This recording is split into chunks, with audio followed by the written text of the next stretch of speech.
I would say good evening to everyone. I would like to ask Dr. Maponya to give us a grace before we commence with the formal program.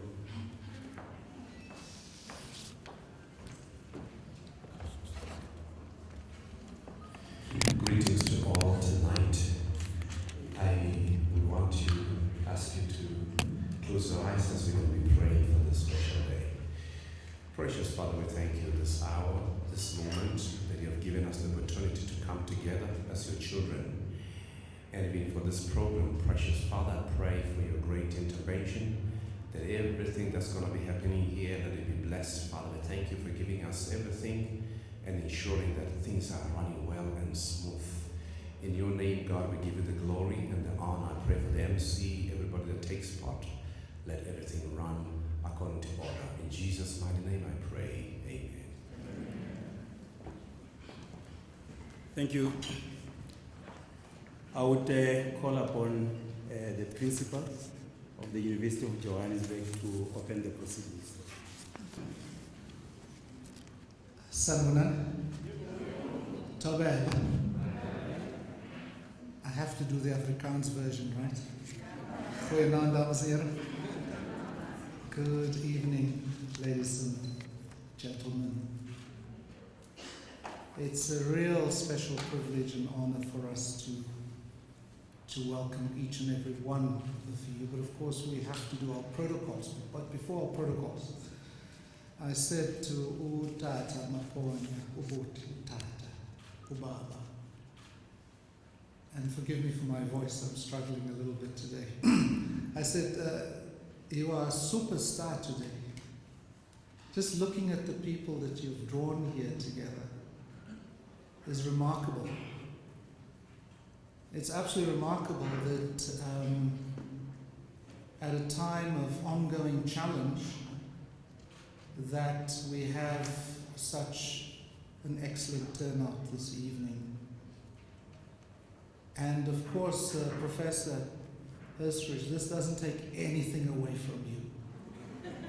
This doesn't take anything away from you as we look forward with great anticipation to your lecture. I said earlier that we look forward to you dazzling us, disrupting our thinking on the one hand, and at the same time dazzling us. That's what we're looking for this evening, and I'm certain there is no pressure, right?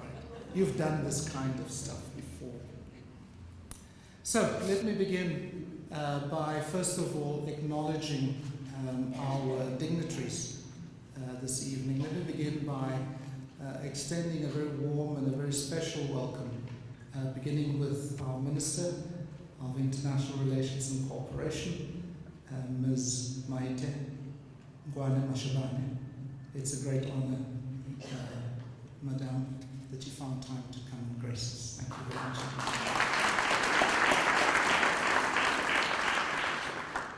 And we do look forward to your remarks later as well. Thank you very much. Let me also extend a very warm welcome to Premier of Gauteng,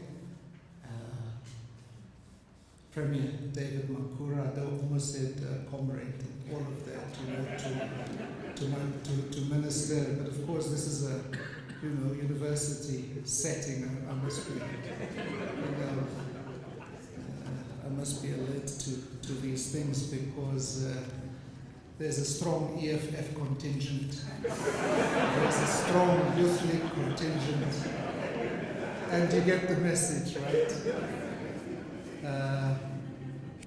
So a warm welcome to Premier Makura and Mrs. Makura. It's a great honor to oops, that's nothing to do with me, to have you here with us today. I've of course already drawn attention to our guest speaker this evening, who certainly is looking forward. You can see his he can't wait to get to the podium. He's certainly looking forward, and he's already had a couple of days with his wife and partner. Welcome, ma'am, Ms. Hisrich, welcome as well. To get a feel of Johannesburg, of Gauteng, and of South Africa, has looked at this stuff from a distance, you've been here before, you said, no? Yes, and looked at this stuff from a distance and has had opportunity over dinners and breakfasts and lunches to get a better grip on the situation here in South Africa. And of course we look forward to his lecture this evening. So, our guest of honor, and I insist on Dr. Richard Maponya.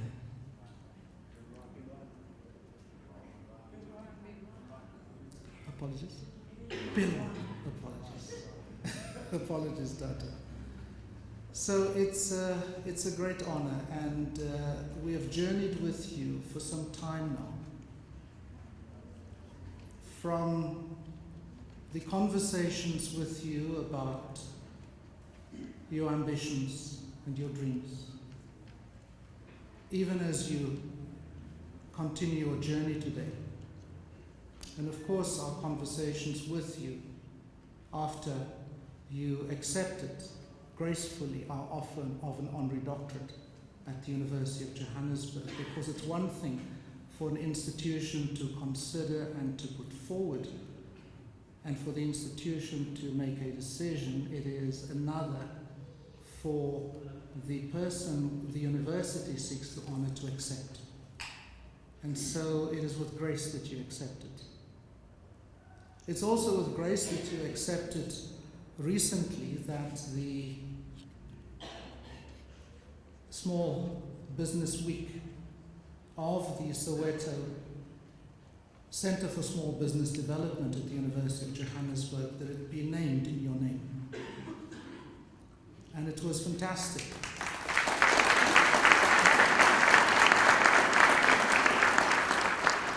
And it was absolutely amazing that you were willing to accept that and that you were present on that occasion as well.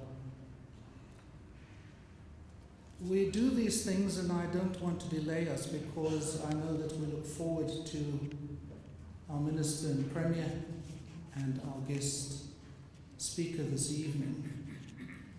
But we do these things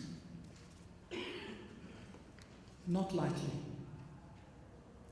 We undertake this journey as we together this evening join some, continue the journey, others with Ubaba.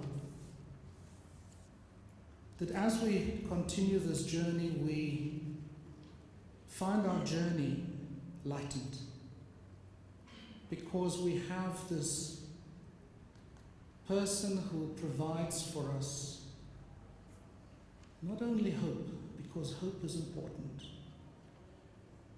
but in addition to hope, provides for us the light, and indeed is a lighthouse for us in this challenging journey that faces us as a nation 20 years in. And so at the University of Johannesburg, we are not taking this journey that we have begun many years ago when we established the Center for Small Enterprise Development. We did not undertake that journey idly. We undertook it because of a deep and a sincere appreciation of the importance and vitality of very small enterprises in our township economies. And we understood the importance of enabling very small enterprises. Of course, very small enterprises sit between small enterprises and micro enterprises. But it was important, and it remains important for us to enable very small enterprises to make headway.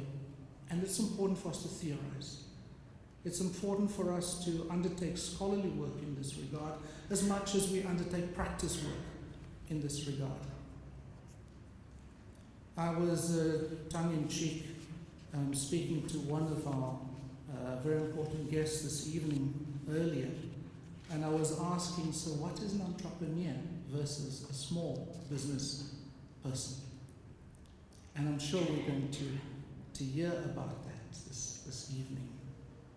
Because the impression that one has of an entrepreneur is of an oil baron, of the head of Alibaba,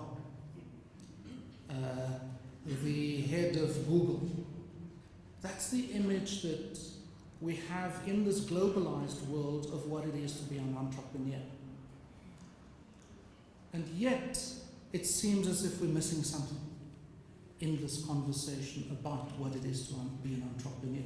And I hope that this evening we're going to begin to reconstruct the meaning and to expand the meaning of what it is to be an entrepreneur, and at the same time to contribute to catalyzing entrepreneurs.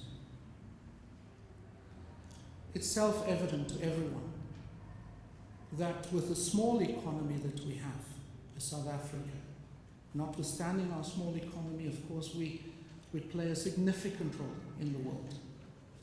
But given that we have a small economy, it means that our entrepreneurs are faced with a particularly difficult and challenging task in a global village. We also know that in our own domestic economy, our government still struggles and wrestles with cartels and price fixing, and I don't want to use the word monopoly capital, let's drop that word, but large enterprises, very large enterprises that integrate vertically and horizontally often their businesses. And it does mean that there is little room, or evidently there is little room for entrepreneurs to emerge in that space. But I'm confident that this evening's conversation and this keynote lecture that we look forward to will begin to open the space for us, so that in beginning with this evening's inaugural lecture, followed with lectures and conversations and workshops in the months and years that lie ahead, that we will contribute to the scholarly conversation on the one hand, but also the practice, what we call the praxis, combining scholarly work and understanding, intellectual understanding on the one hand, and practice on the other hand.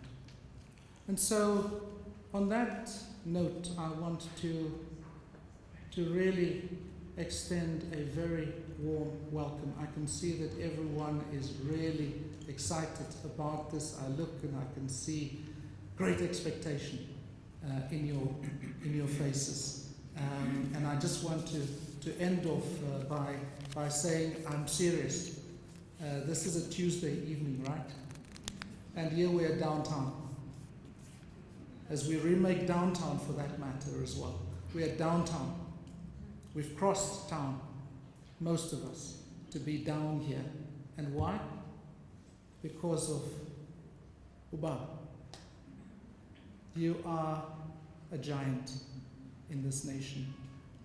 And we have to make more effort to learn from you. I don't want to say in the remaining days, but we have to make far more effort to get from you more.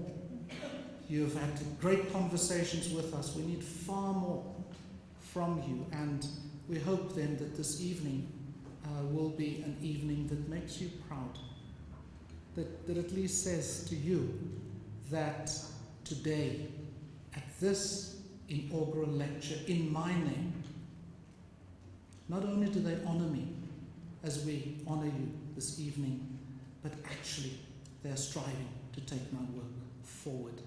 So thank you very much, and can I therefore invite Premier Makura to join us on the stage.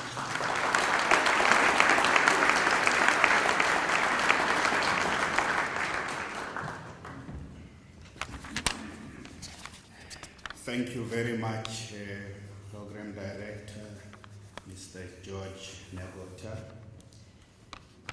Dr. Richard Maponya, in whose name we gather today, the Minister of International Relations in our country, Minister Maite Nkwana Mashabani, Professor Aaron Rensbeck, the Vice Chancellor and Principal of the University of Johannesburg, our honored guest speaker, Professor Robert Hisrich, Garvin Professor of Global Entrepreneurship and the Director of Walker Center for Global Entrepreneurship, Mr. Sam Zima, the President of Cometa Group, Professor Marwala and Professor Van Lille of UJ, distinguished academics in our midst, students, esteemed business leaders, ladies and gentlemen.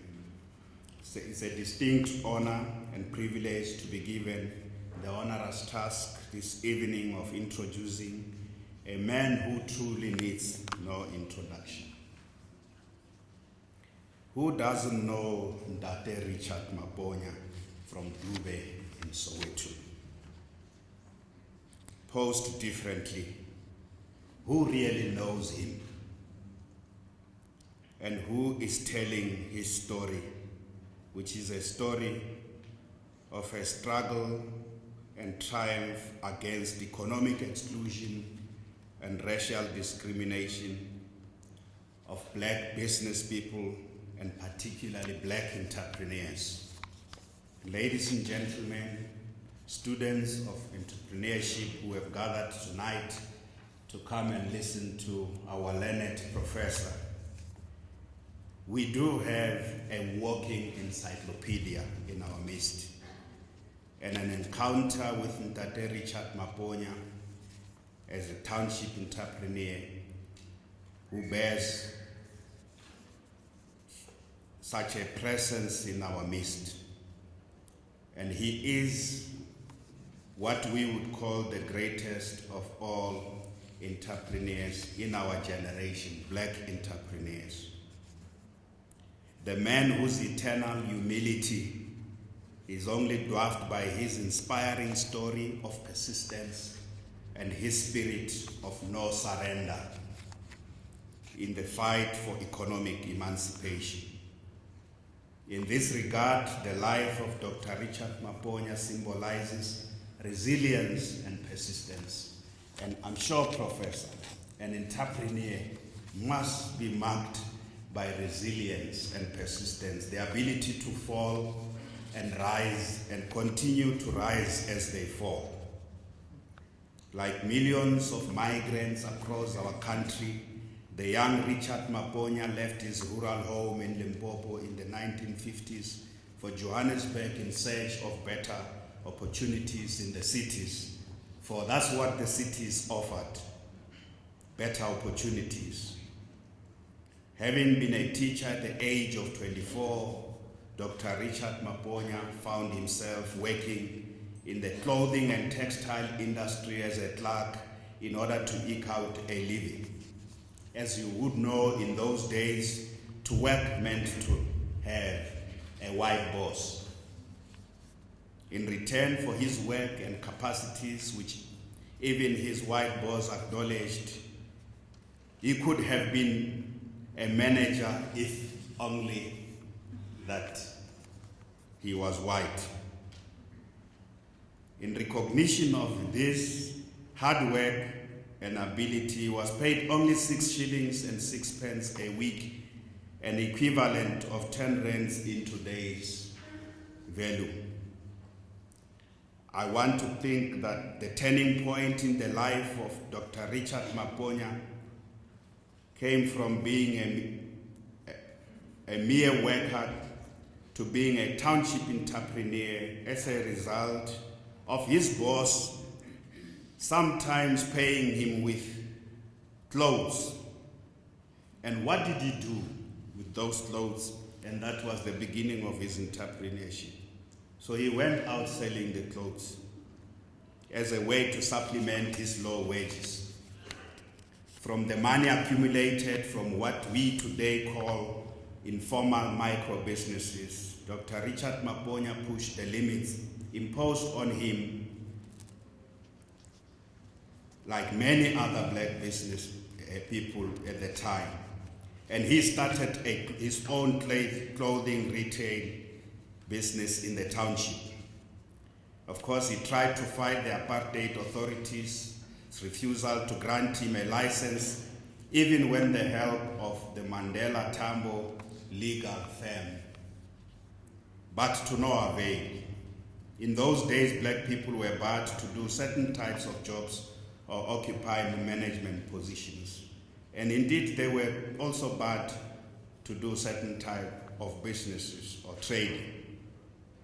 I think the refusal to give him a license for the clothing retail was a bitter lesson for Dr. Maponya, as he quickly learned that the individual fight against the system often does not bear results. But he still had the courage to take these opportunities on as he went on.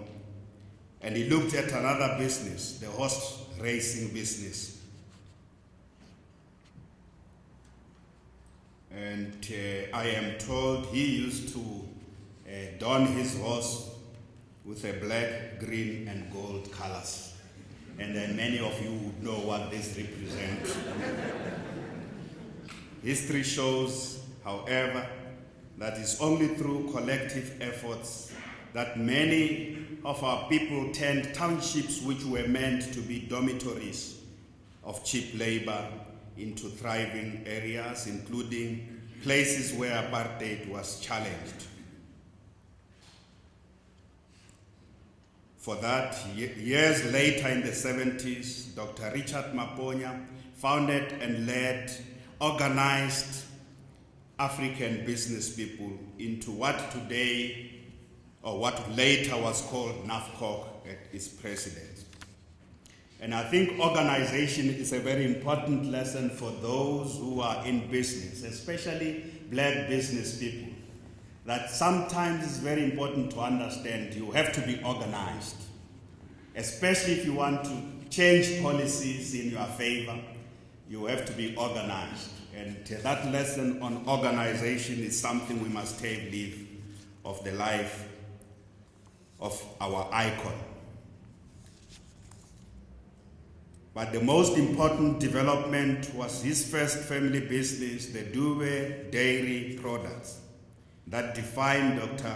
Richard Maponya as a township entrepreneur by offering a service directly to the needs of communities in Soweto. The delivery of fresh milk at the door of the communities and members of the communities required the employment of many young people using bicycles. Now that is growth. A business that grows, including growth in employment. And I'm going to quote something that the old man himself says about the importance of doing this in the township economy. From there on, most of the goods and services he started up and grew, from a small grocery store to funeral undertakings, gas stations, and so on, responded to the needs of the township community. What is important is that these enterprises, with few exceptions, like the famous horse racing business, were essentially community-rooted enterprises. They simply did not move away to open in other places. I understand, Dr. Maponya, that the Dube Dairy is still in business and remains a family business since it was founded in the 1950s. Chichi is here. She might have something more to say. And Chichi takes a lot on you, Baba, when it comes to the business acumen. May I say acuwoman. Acuwoman. And for us, particularly as the Gauteng provincial government, one of the reasons we have decided to place the question of the township economy's revitalization at the center of our program for radical economic transformation is that we do so in your honor, Dr. Maponya. Many of us don't. I know Prof in the universities and business schools, the concept of a township economy is not understood because it's one of those things, Prof, is counterintuitive. You will not learn about the township economy in an economics class. It doesn't exist, and yet it is so big. Because often what we learn in our universities doesn't exist.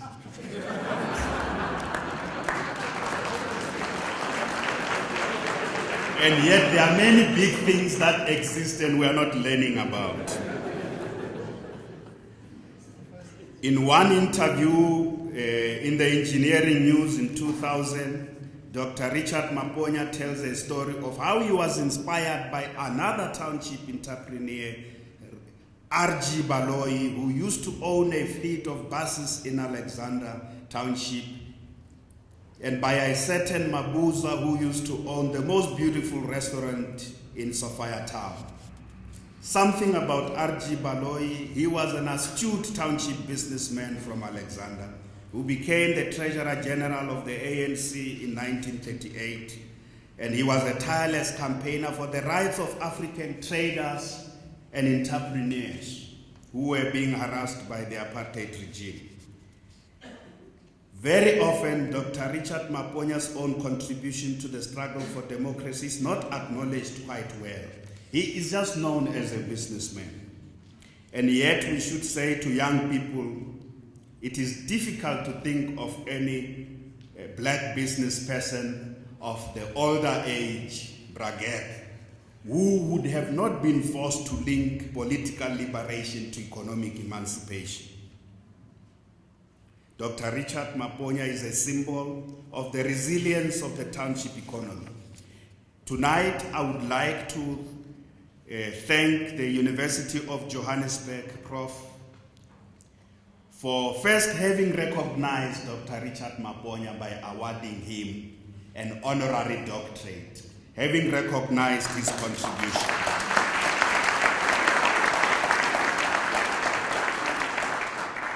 I would also like to thank the University of Johannesburg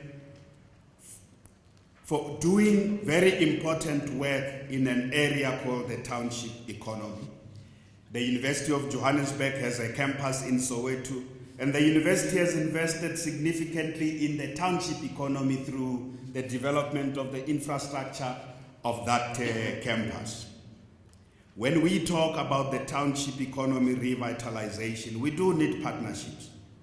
We also want universities to undertake research and introduce courses, fields of study, and training on this important subject of the township economy as a contribution to honoring a man like Dr. Richard Maponya.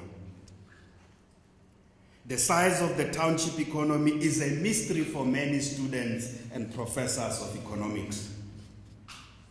Soweto is an economy worth more than 12 billion rands. Many small townships in our province are no less than 1 billion rand economies. We estimate that the top 50 townships in Gauteng are worth more than 100 billion rands. However, the dynamics of the township economy require scholarly investigation. It is only people like Dr. Richard Maponya who bear evidence to that. Current studies indicate that for every 1 rand spent in Soweto, only 15 cents remain in the township, which means 85 cents is relocated and spent elsewhere. And we will hear what Dr. Richard Maponya had to say about this.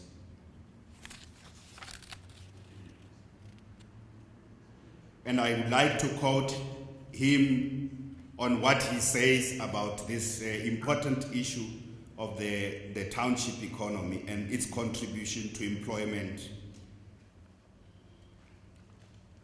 And he says something like this, I quote, "I'm not impressed with the exchange and buying of shares that do not create jobs. I would like to see people start up something and create hundreds of jobs. That for me will be real empowerment, enabling large numbers of people to put bread on the table and to develop skills. One of the reasons we are making the township economy such a focal point of economic transformation is that the South African economy has two structural problems. And the first structural problem, Prof, is that it is dominated by monopolies, big white monopolies. I can say it, Prof. Big white monopolies are still dominating our economy. Every sector of our economy is dominated by that. That's the first problem. The second problem is that small SMMEs are not a critical driver of the South African economy. This is a fundamental problem. All growing economies, Prof, okay, I want to defer to you, Prof. All growing economies require us that we must invest the structure of our economy. The critical drivers of growth and employment must be the SMME sector. So we gather tonight to listen to the professor. We gather in the name of Dr. Richard Maponya because of his contribution to the SMME sector, particularly the township economy. Ladies and gentlemen, please rise in honor of Dr. Richard Maponya, a man in whose honor this annual lecture shall be held for posterity. A trailblazer and pioneer for black business and township entrepreneurship in our life. At this point, I would like to call upon Minister Maite Nkwana Mashabane to speak on behalf of Dr. Richard Maponya. Honorable Premier David Makura and Mrs. Makura, Program Director and the Vice Program Director of the site, Dr. Negota and the Professor. Let me leave protocol before I get into trouble as Minister of International Relations. Just that before this function, we agreed with my Premier here that none of us in this room can speak on behalf of this toe. So you can see the shoes he's wearing. I can never put my small feet into those shoes. They will not fit. So I am not about to start wanting to speak on his behalf. And I thought before I left the room we had agreed we can't speak on his behalf. So I walk into the room, the Premier has managed how things should flow in his province, and I'm hanging out there to dry. But to our guest of honor, Dr. Hitch, as the Premier has done the honors of protocols, let me say that my name is Maite, yes. When you're not around and Chichi and other elder sisters in the room are not around, I'm called Khadiedito. That they will translate to you quietly there in that corner. Tonight, I can't even claim to be that because I have elders in the room. Premier, Honorable Premier, I stepped out and that's how I got into trouble with you. And I met one lady who refers to herself as a journalist who's writing memoirs of Ratan Tata. I'm sure she's in the room. And I'm going to ask her to rise. I don't know in which corner she's seated. Right there in the corner, in that dark corner. She said to me, I've been looking for you because Mr. Ratan Tata of Tata International said, I must find you, Maite Nkwana Mashabane. And you need to say something about Ratan Tata. Because I'm a former ambassador. Just accidentally Minister of International Relations today. But when I was a young ambassador, I was posted to Malaysia. When the struggling masses of my Ramaholo, you can also continue translating that to our guest speaker there, actually put the struggle of our people in perspective as to what were we struggling for and about. This radical economic transformation is not just a fashionable slogan. It's a reality of what must happen in this country for the good of all of us, and it must happen now. Not any other day. Because the longer it takes, the more we will become truly a missed opportunity.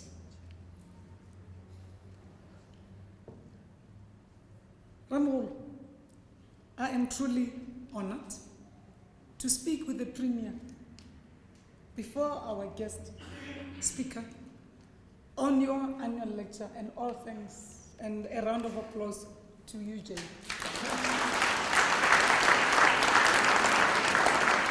For having done all the things that Premier said you are doing with, let me declare it now openly, with my father's name, this one, Dr Richard Maponya. Because what is entrepreneurship? What is it? What is entrepreneurship?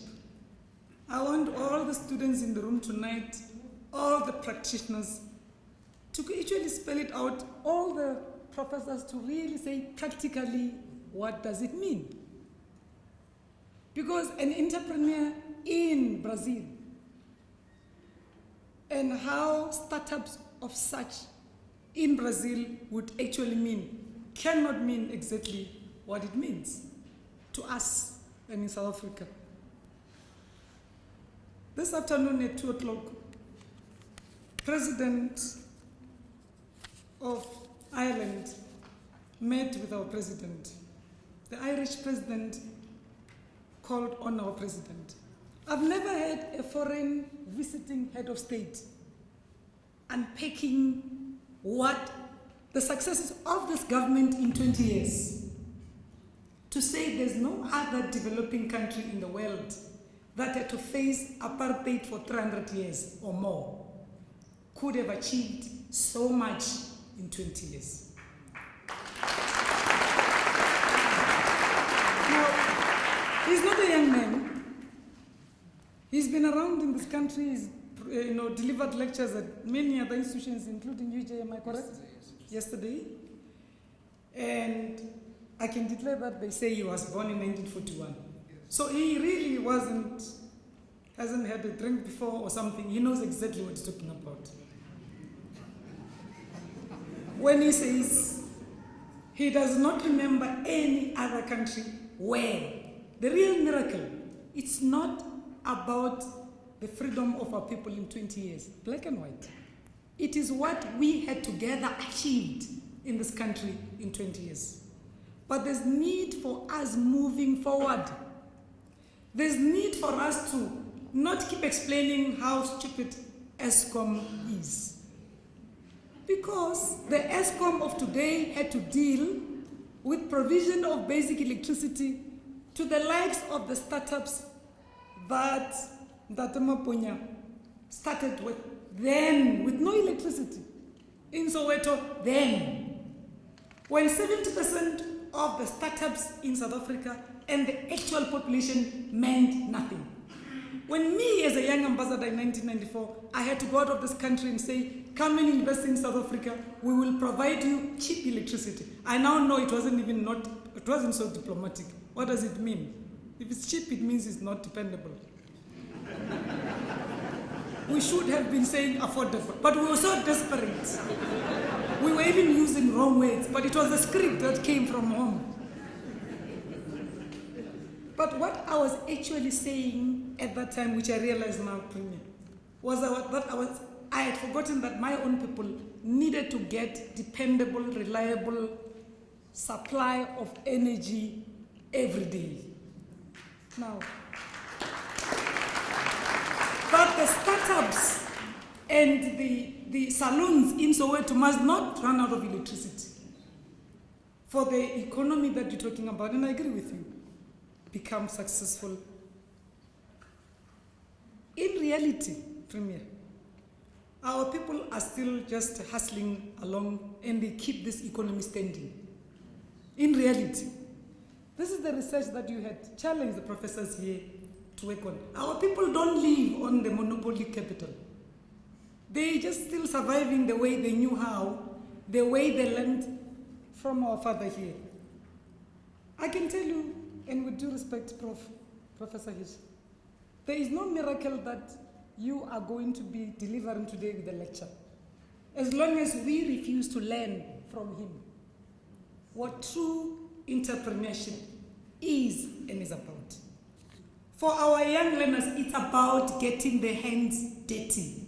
It's about the doing. It's about rising and falling, as you said. It's about realizing that this is 2014, but also realizing the journey we have traveled with him. How lucky we are that we can still look at you, you smiling, having gone through all the odds, survived them all, and remained a conqueror. Like the real Tlo. That's our totem.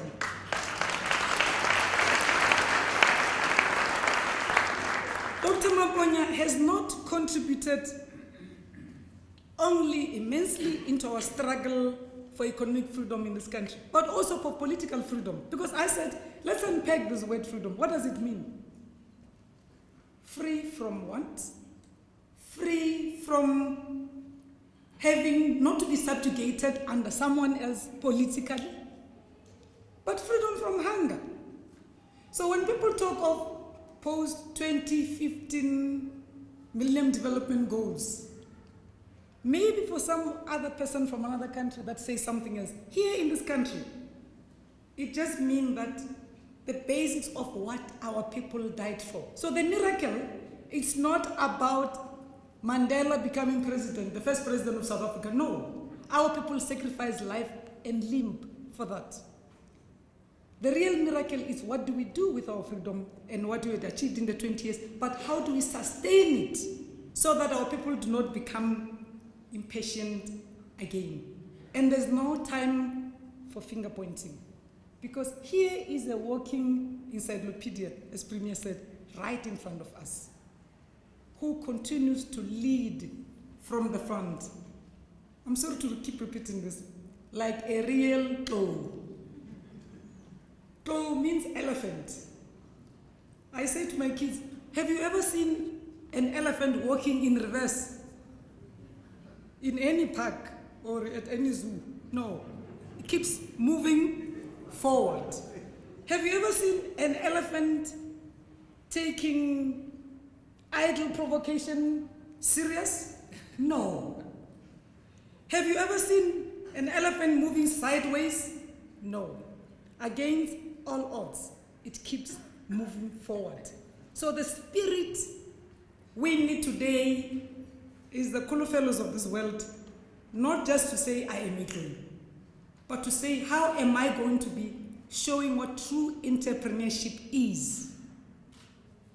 Premier was saying to me earlier on, they had launched a beautiful Operation Paikisa today in the hospitals here in Gauteng with the president. What is Operation Paikisa? How do we do things right, fast and fast as South Africans? The irony of it is that when we started the Black Economic Empowerment Program, I was a young ambassador in Malaysia. I was the first High Commissioner of Malaysia in Malaysia in 1994. The biggest business delegation to come visit South Africa with led by a prime minister in this country was in 1994. Malaysia then became the biggest investor. But what excited us was how they have worked together as a nation to deal with issues of inequality in that country. The irony is, 20 years later, it took a delegation to Malaysia again to learn how they implemented things fast, now that we have NDP. At that time, we're saying, these things that Ramolo says we mustn't do. This one of buying and selling shares, and smoking cigar, and going to the golf course to make new and fresh deals. It's not what made Malaysians successful.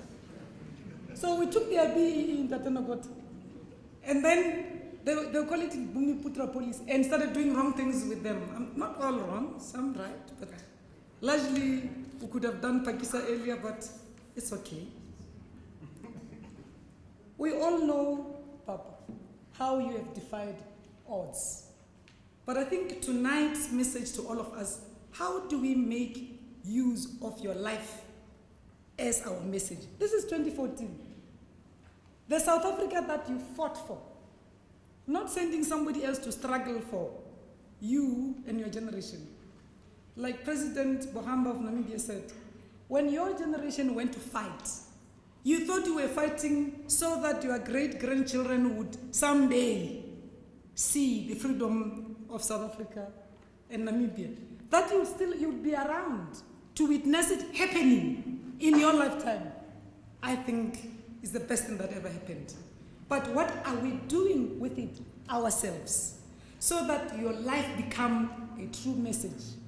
It's what we should be battling with. You see, when you tell the story of Dr Richard Maponya, it's incomplete, Premier. It's okay that you were also born in Limpopo. Don't be shy. You are now Premier of Gauteng. This one was not born in Soweto, our father. He was born in Kavin, Zanin, there. That's where he was born. So we mustn't be shy. That's where he comes from. That's where he was born. That's where he saw subjugation of our people. You know, there's a man there, that Kavin, is a very unique place. There's a man called Robert Tuli, who is now back in the Limpopo legislature. His father speaks Kitavina better than many of us here. When apartheid was saying fencing out, he's white. This is where Batavina comes from. When apartheid was fencing out pouches of land and turning them into white farms, he created crossing of footpaths and actually roads, though they were gravel, for black people to pass and drive past in his farm, Mr. Tuli from Kavina. This is where Dr. Maponya was born. Now, practically, entrepreneurship, Premier, I know you have the passion for this, and I don't want us to lose your passion on what we want to achieve, working together with the University of Johannesburg. The true entrepreneurship of South Africans and the true story need to be told, needs to be written, need to be researched, like the true story of how we defeated apartheid and sustained our democracy needs to be told and be researched and be written purely.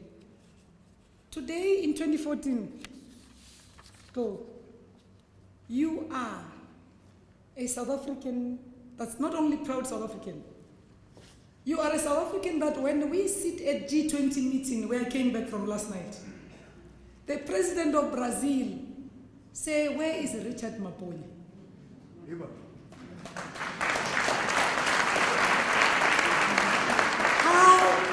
How is this program of entrepreneurship going?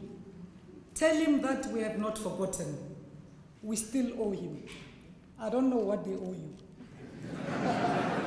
You see, now I'm a diplomat, so I need to not get into trouble. But President of Brazil says they owe you something about your passion. It's not in cash, but in supporting your passion. The South Africa you brought freedom to. The South Africa that you helped create NAFCOC for and with at the time when it was difficult. He's now a member of G20. He's now a member of BRICS. He's a global player. Because South Africa did not start being a global player today. The whole international community got to know that there are struggling people in this country 100 years ago. But they now also know that there's economic freedom that which we need, transformation thereof here and now. We can gladly say to you that we had reported faithfully to the G20. We report faithfully and dutifully about your passion in BRICS, in IPSA, in all other fora, even as we report about our Millennium Development Goals and what we had achieved. Because this is the South Africa that is a global player that you had helped create. These young people in this room need to know that there will be a day we are going to be saying goodbye to the Premier and people's generation and so on. We are going to mortalize you. You are going nowhere. But some of us will go someday. And these young people need to take over leadership. They should be knowing that leadership comes with responsibility. That is not just about attending these high-level meetings. At the G20, in your name, we committed that as much as South African economy, which is globally integrated, has challenges that all other fully integrated countries in the global economy have challenges. But what we had committed was that we will contribute to the 2% annual GDP growth from next year until 2019. For us, we have an NDP even beyond, but at least minimum 2% of G20 countries. That's the communique or an outcome of the meeting in G20 was about. We also said we will continue trading. We are a trading nation, but we will trade at the rules that we help set ourselves if we are to transform the economy of this country. By that we mean we will not just be digging things out of the ground and sending somewhere and we call them exports. But we said we will beneficiate, and that's what you said we should be doing. That's how we'll respond to the quotations that Premier was making. That's how we can create more jobs. That's how we will industrialize. That's how we will beneficiate. It should no longer be fashionable to issue out mining licenses and then go and play golf without knowing what happens to the PGMs, the platinum group of metals that we produce in this country that should be making this country a better South Africa in your lifetime. So we said we will contribute to this global trade that's rule-based, that sticks to the rules of the WTO, but also that is sensitive to the needs of Africans and the larger developing world. This is what we had committed in your name. Now the professors must work with us in government to make us look wiser on how we implement these things, because we are going to have to do this together. I like the motto of COMESA there, because it speaks of you, Bob. It says, let's work on the mind.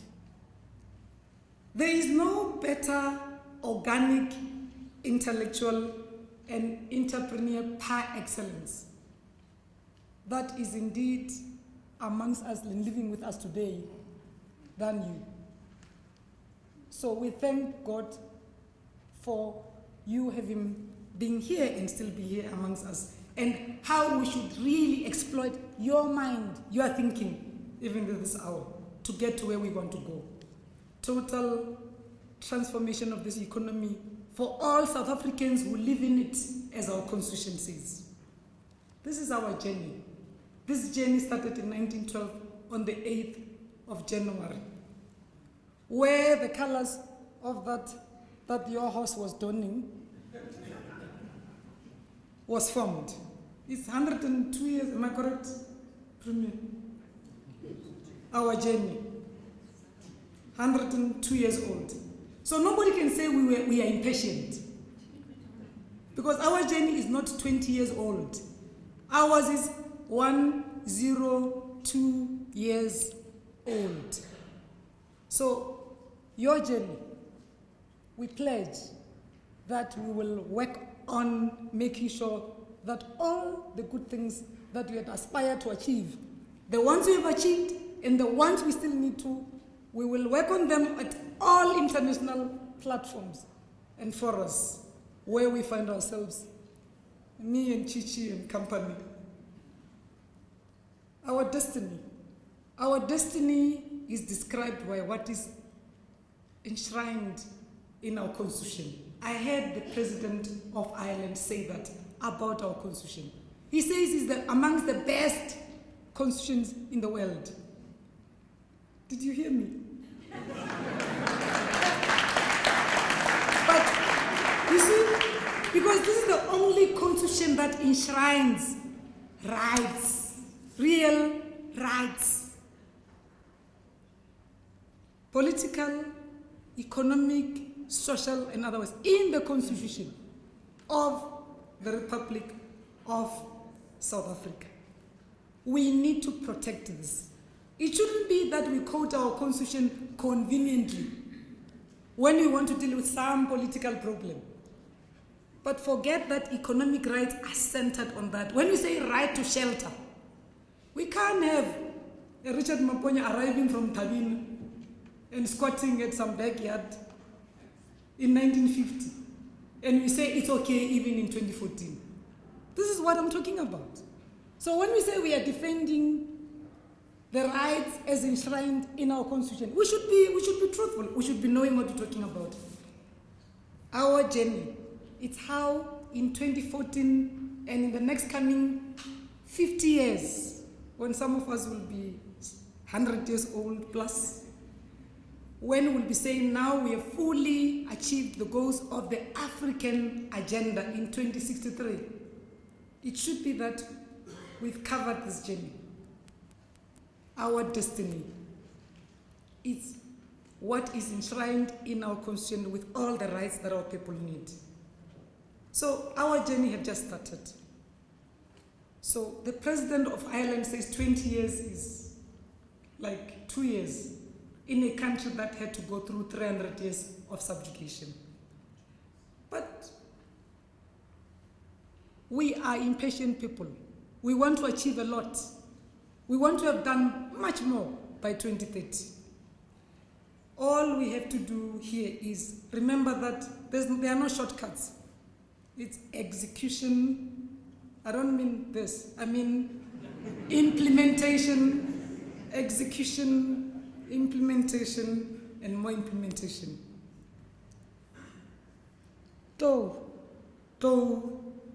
Yamawets. Mashanyana maila kala. Sogodi buela mawets. You have done this and much more. Are to. Twelapin. Sogodiwe.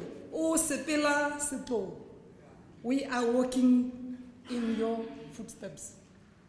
None of us will ever go to any meeting or gathering and say, we are speaking on your behalf. Because we can't. But we will continue trying to emulate the good things you do. I had said earlier on a word or two about Ratan Tata. The Tata company started like that which people think is the Maponya Empire today, but because of apartheid, whatever Tata Pelwana started could never become a Tata because of apartheid. But when you speak to Ratan Tata, who now controls more than 10% of an economy, a GDP of an economy of 1.3 billion people. It started like what you started. The Indians got their independence much, much later. I think they're 60, 70 years from their independence from the British. But no one else, no other nation has gone through what we had gone through. Apartheid. This is the colonization of a special type. So not even Ratan Tata's parent had seen or gone through what we went through. That's why when we talk of entrepreneurship, we should, as we write or rewrite our history books, our entrepreneurial development in this country, we should know that we're not starting from zero. We have many more of your kind amongst our people. We just need to listen more to them, respect their thinking. Remember, these are the organic entrepreneurs and intellectuals we have around them. You like saying to us, you are very proud of us. I am just privileged to be counted amongst those who don't disappoint you a lot, including the Premier. Thank you very much. Minister,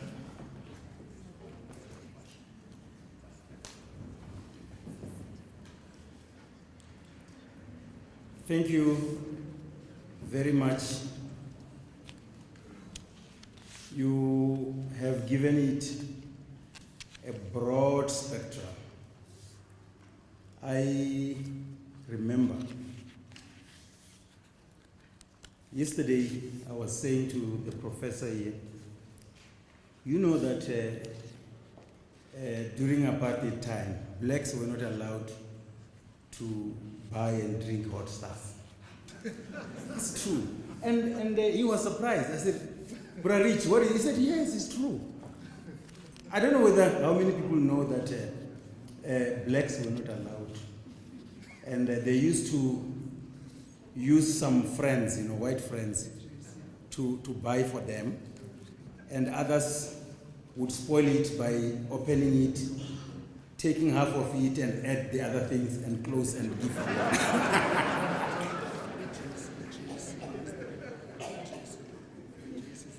Yes, the JC certificate was the requirement.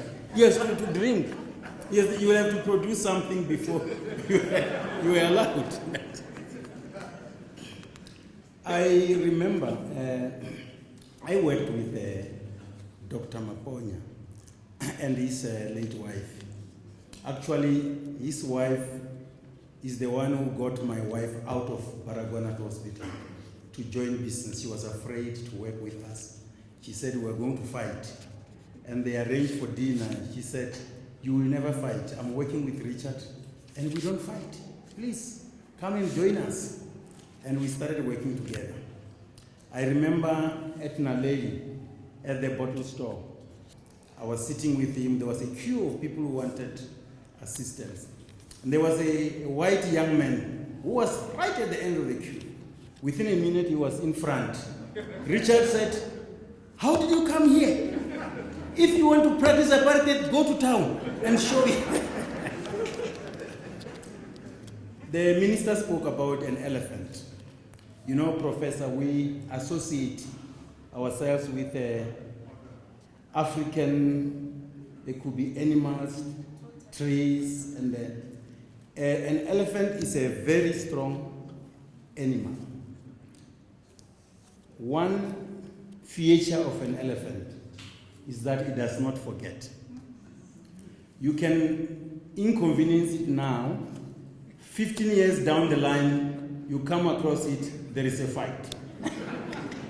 That is, now his energy, he has worked. When you talk about business, there is the outward part of business with an outward struggle. There is the inward part of business with an inward struggle, where people would assemble, fight, I think that's how NAFCOC was formed, to speak with one voice. I think we should tonight also remind ourselves that our organizations, including NAFCOC, you know, after 1994, they lost their feet on the ground. Before 1994, people were being trained. We used to see literally training people. Now we see life of our organization when there are elections, when there are NAFCOC elections and all other elections, then you start seeing that. It means that we have not yet rooted and deepened ourselves into the culture of doing things which this country requires.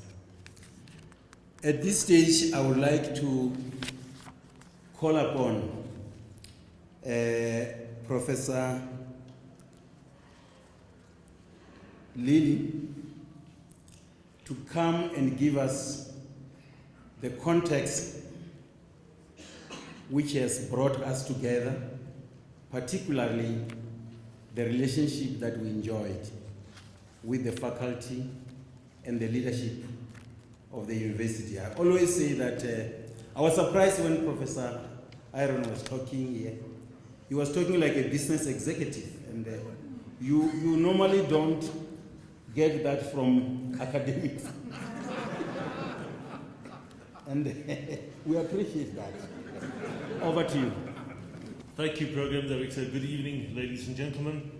Honourable Minister, Premier, Vice-Chancellor, Professor Arne Rensburg, Deputy Vice-Chancellor, Bob and Tina, to all our academic colleagues here tonight, and to all our guests here who absolutely support entrepreneurship, and especially to those young people who will follow us, as you said, Minister, when we are kind of out of their way. And then our very, very special Ntati Molo, as where we say where I come from, Richard Maponya. Tonight is my privilege to link the Richard Maponya Institute to UJ's agenda, and more specifically to the UJ Faculty of Management. Now, I think there's not a single person in this room who would say that we don't believe in the value of entrepreneurship and entrepreneurship development in order to solve our country's critical priorities in the long run. But what is very interesting is that many people talk about what needs to be done, but very few actually know how to get the job done. And when you look at all the learned reports and the global reports about entrepreneurship development, focusing on our country, they say one thing, this is that our people haven't got much confidence. We are so afraid of losing what we've got. But the one thing that we do know is that if you know how to, then you are willing to take more risks. And therefore, we can't underestimate the value of education and training in entrepreneurship development. And what is really important when you look at good entrepreneurship development is that you use your head and you use your heart, or your gut feel sits. But the most important thing is that you use your hands. If you're taught by somebody who has done it, like you in Ponya, then you get the job done at the end of the day. But you see, and this is kind of where the wisdom thing kicks in. Because at UJ we have realized, you know what, if you'd like to get this great ideal done, there's no ways in which you can do it on your own. You need to have partners and work with great people. And therefore we were delighted when the Richard Maponya Institute decided to join forces with the UJ, shall I call it the Orange Army. So we're delighted about this because there's so many similarities. And I'd like to point out 3 of them why we absolutely believe this can work. Dr. Maponya never hesitates to speak about his pride of Soweto. And if you think about UJ's investment into Soweto, they speak to each other. If you'd like to know what we're doing there, go and have a look and see what the look and feel of our Soweto campus is like and how our students perform there. The second is that in 2010, the UJ Faculty of Management conferred an honorary doctorate on Dr. Richard Maponya, because of the work that he has done and his leadership, but especially for the person that he is. And the most important thing is that UJ don't take these honorary doctorates lightly. The next person to receive an honorary doctorate from UJ's Faculty of Management will be Professor Muhammad Yunus, the Nobel Prize Peace Laureate, who has done fantastic work at the bottom of the pyramid, notably in the field of social economy, social economic So, thank you for setting the tone so that we can follow, as you have rightly said. And then finally, a while ago, as our Vice-Chancellor has mentioned, we have renamed our annual Soweto Entrepreneurship Conference to the Richard Maponya Annual International Entrepreneurship Conference.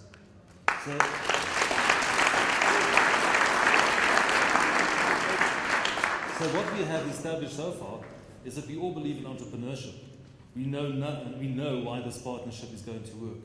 But all of this boils down to a very specific person tonight.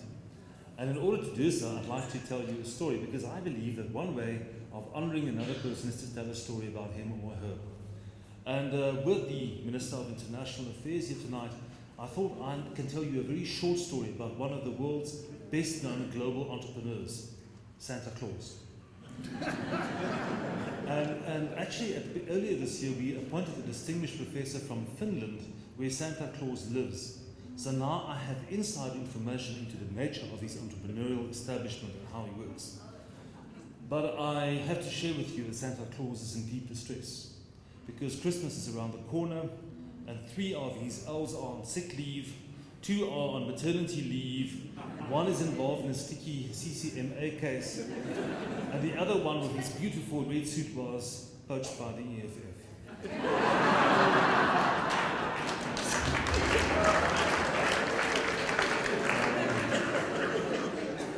As a teacher, I'm not quite sure what you're laughing about, but nonetheless.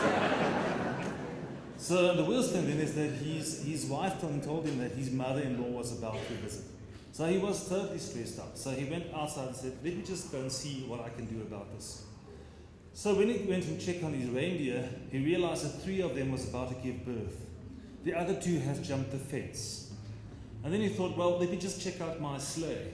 And when he took a big bag of toys and put it onto his sleigh, the floor planks cracked and fell right through, and he lost the whole bag of toys. I thought, this is enough. Let me just go to the kitchen and look for a bowl of cider and a good shot of rum. And as he went into the cupboard, he saw, but the elves had now drunk all the cider and they've hidden the bottle of rum. And he thought, oh my goodness me. And he shook this container and it fell out of his hand and broke in 1,000 pieces. And when he tried to get the broom out of the cupboard to wipe everything up, he saw the mice have chewed away all the straw at the one end of this thing. So that was enough for one day. And then somebody knocked on the door. And he opened the door and there was a smiling little angel who said, hello Santa, how are you doing today? Don't you worry, we've heard about your stress. I brought 20 of my colleagues along, we'll help you to sort out your production line. And here's a new bag of toys, and here's a lovely Christmas tree for you for Christmas. And all of a sudden, Santa felt so relieved. And in honoring this angel, he decided to always put the angel on top of any Christmas tree. So that is the kind of inside information that I just wanted to share with you. So you see, what can we learn from this? I think all of us, we can never underestimate to what extent we have an influence on the lives of others every day, every minute of the day, every second. And to you, Dr. Maponya, you are the angel on top of our Christmas trees. And more specifically tonight, you are the angel on top of UJ's Christmas tree. So,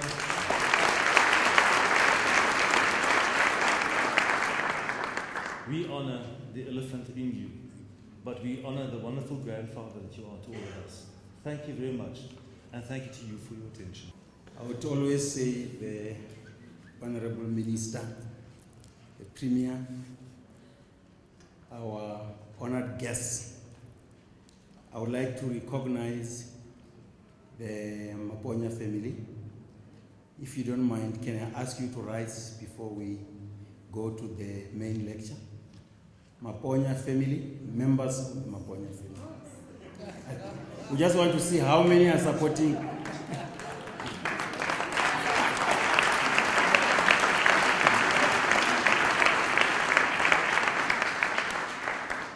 We really need to thank you for supporting him.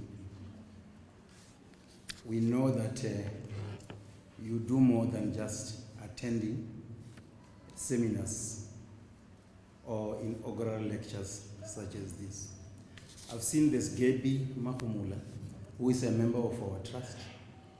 I see the former Premier of Northwest, Popo Mulife. I see Maisha also as part of And we want to say, out of this lecture, inaugural lecture, something must be derived. We want to remind you that if yesterday is the same as today, it's a sign of lack of movement. We need to make the difference. As individuals, collectively, we make an impact on the development of this country. We thought of honoring Dr. Richard Maponya. We said, you have Raymond Ackerman. We hear the drum of noise when small things have happened, yet we sit with an elephant, which we know that if recognized, the sleeping giant, the youth, the black youth, black business can learn something from Richard Maponya. As you see him, we all recognize the fact that he went through difficult circumstances during apartheid times, not being allowed to trade in the city, being confined to serve your own people, close quotation, and he survived. We said, out of that suffering, we want to make something. The principal, Professor Rensberg, said, we need to know the definition of entrepreneurship. I always define an entrepreneur as a person who can make something out of nothing and create jobs to see the products of your efforts. If we were today to ask Dr. Maponya, how many people did you employ? I think they go beyond the thousands. And that is the sign of a man, to create jobs and face the challenges. Our government has identified 3 challenges: unemployment, poverty, and inequality. Against that, if you look at the number of job creators in this country, we all, and most of the people, see white people as job creators. But the numbers, we are consumers. The challenge is to convert the numbers or the number of black people from being consumers to become employers. That's when we talk about we are living in an economic structural problem. We have to solve it. That's how we talk about education and all others.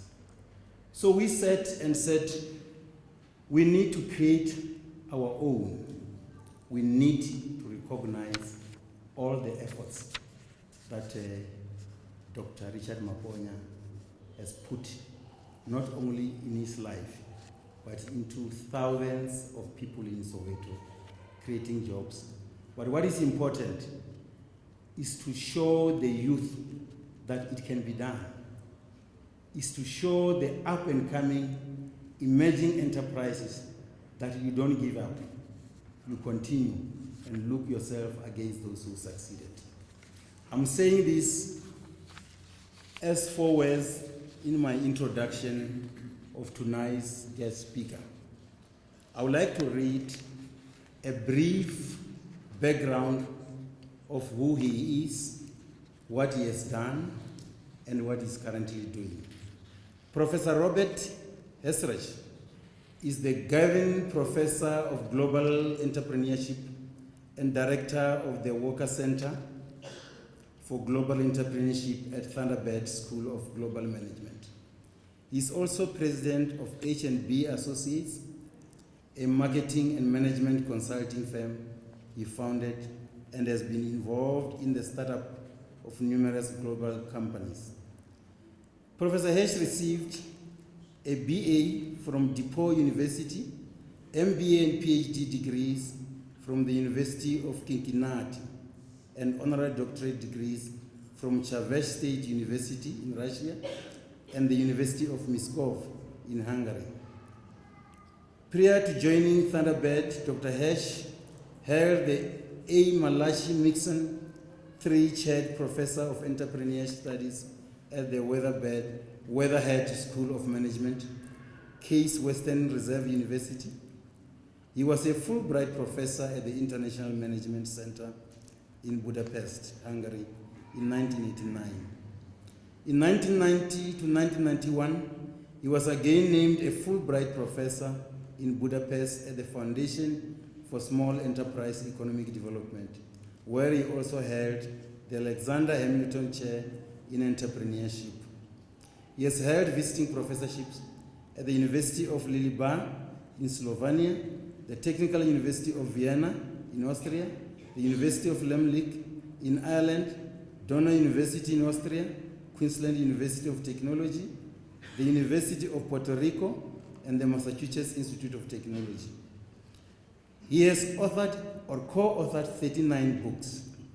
Besides designing and delivering management and entrepreneurship programs to US and foreign businesses and governments, particularly in transition economies, Dr. Hirsch has instituted academic and training programs such as the University Industry Training Program in Hungary, a high school teachers entrepreneurship training program in Russia, and an Institute of International Entrepreneurship and Management in Russia. He has also been involved in starting and growing numerous ventures in the US and other countries. His books include Entrepreneurship Finance, A Global Perspective, International Entrepreneurship Starting, Developing and Managing a Global Venture, 3rd edition, Technology Entrepreneurship, Value Creation, Protection and Capture, edition, 2nd edition, Advanced Introduction to Entrepreneurship, Marketing for Entrepreneurs and SMEs, A Global Perspective, Managing Innovation and Entrepreneurship, Entrepreneurship, Starting, Developing and Managing a New Enterprise, translated into 13 languages. Governorship, Establishing a Thriving Entrepreneurship Spirit in Government, Corporate Entrepreneurship, the 30 biggest mistakes that derail small businesses and how to avoid them and their women entrepreneurs. Dr. Hirsch has written over 350 articles on entrepreneurship, international business management, and venture capital, which have appeared in such journals as the Academy of Management Review, California Management Review, Columbia Journal of World Business, Journal of Business Venturing, Sloan Management Review, and Small Business Economics. He has served on the editorial boards of the Journal of Business Venturing, Entrepreneurship, Theory and Practice, Journal of Small Business Management, and Journal of International Business and Entrepreneurship. You will agree with me that we have invited a giant to come and match our own giant in celebration of this day.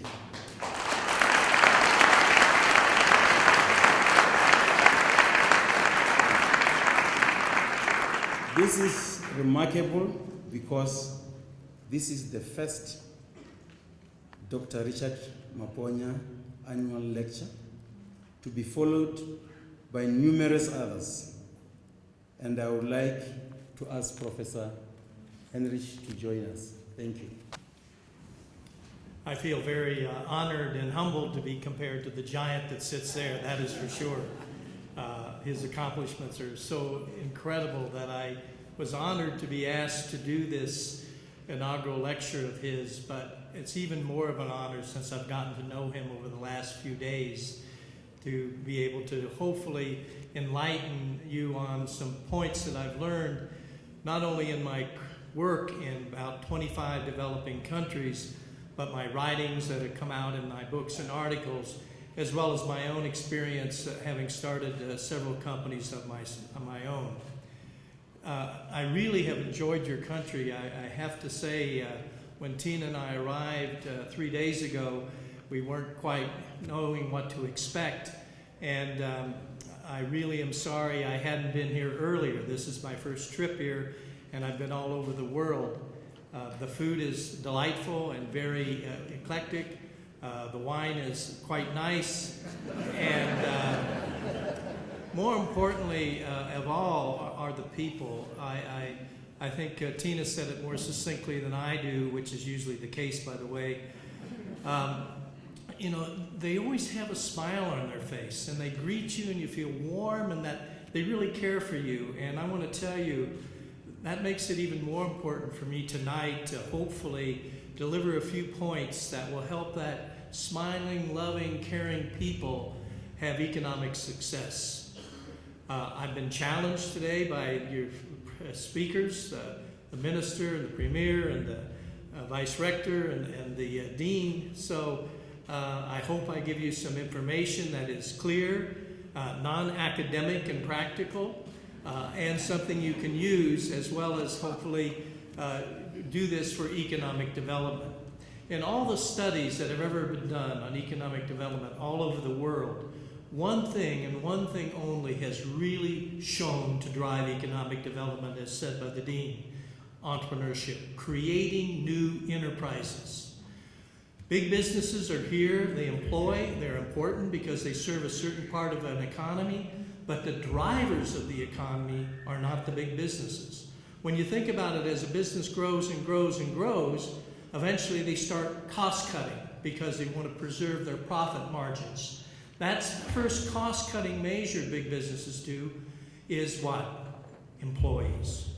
So if you want to grow an economy here like I've helped in other countries, we have to create a culture, and we have to create a mechanism for entrepreneurship to survive.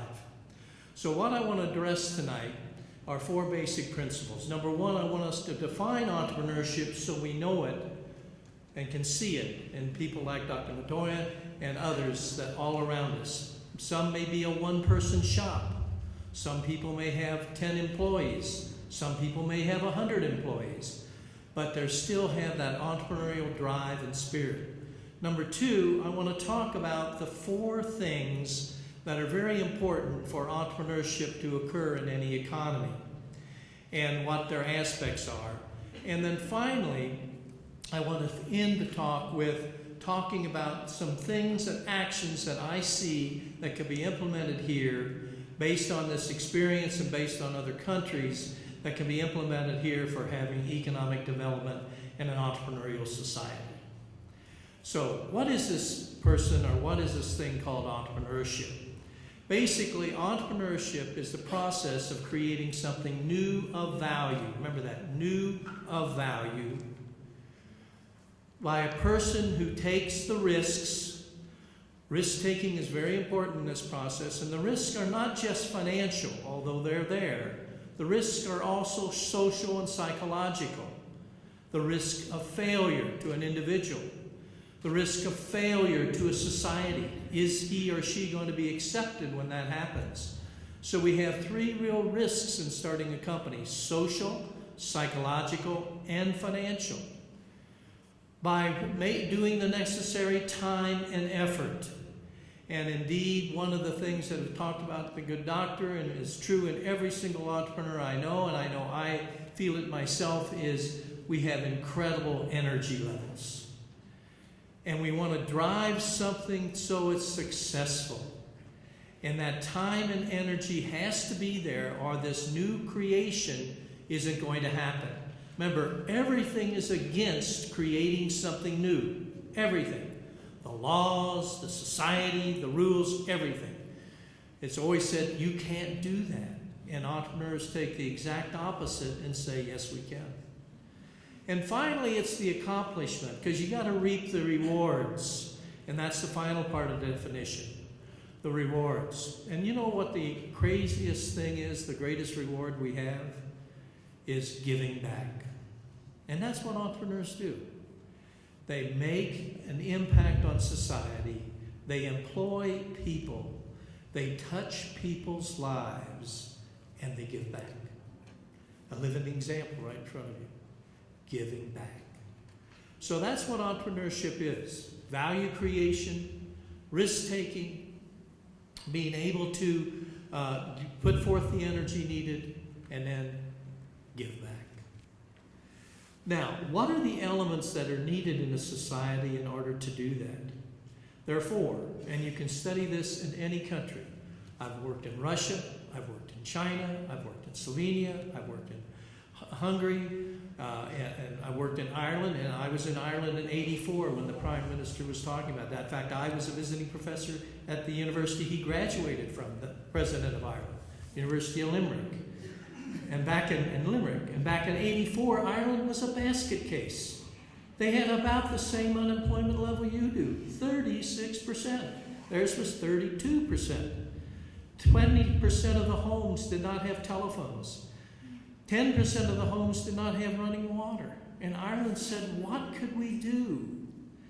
And one of the reasons when I was a professor then at MIT, they asked me to come over and help them start entrepreneurship and innovation. And that's exactly what we need to do here. So what are those 4 things? Number 1 is the infrastructure. The infrastructure is what makes entrepreneurs different in different countries. So the company I have in Hungary is very different from the company I have in Phoenix, which is different than the company I have in Bucharest. So the infrastructure causes differences, and whether it has several elements we want to look for. What is the tax structure on individuals starting businesses? What is the tax structure on the businesses they start? What is the support mechanisms that the government has in place for business to be started? What is the government attitude towards entrepreneurship and people starting their companies? What does the government do to help in terms of that being an infrastructure, a place where you want to start a business? There's several measures of this that occur. There's World Bank does too. The ease of doing business in a country. That's measured over 180 countries. The ease of starting a business. That's measured over the same 180 countries. The degree of competitiveness of the country. That's measured as well over these countries. And then foreign direct investment, because the countries that have this kind of interest in this kind of culture tends to attract more foreign direct investment. So we have this infrastructure that is really predetermined whether or not entrepreneurship is going to exist. I work a lot in Austria, in Vienna. Vienna is not an entrepreneurial culture. Austria is not an entrepreneurial culture. Do you know to start a business in Austria, you have to have 11,500 euro in the bank. You got to visit 4 governmental agencies, and it probably will take you anywhere from 3 to 6 months to start your company. Is that exciting to go through all that before you can even start a country? No wonder very few businesses start in Austria. Let's take the United States. We have our problems, don't get me wrong, but one thing we understand is making it easy for the entrepreneurs to start companies. I can go on the internet, I can put $50, pay $50, and charge it to my MasterCard, so I may not ever pay that if I go bankrupt. So it costs me nothing, and in 15 minutes, I have my company. Now, why do we start so many businesses in the United States? Are we smarter than anybody else? No. We do it because what? It's easy.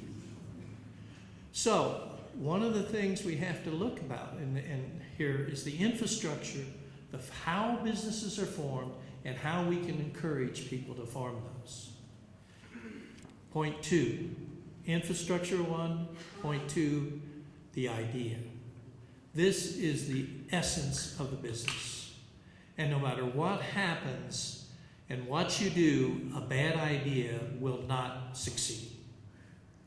Period. So this creativity, this idea, this innovation is the cornerstone of every business. It's the cornerstone of my businesses. It's the cornerstone of Dr. Maponya's businesses. It's always the cornerstone of the business. Now the creativity is in every single country I've ever been in. I even see it here in just my brief 3 days here, my first visit.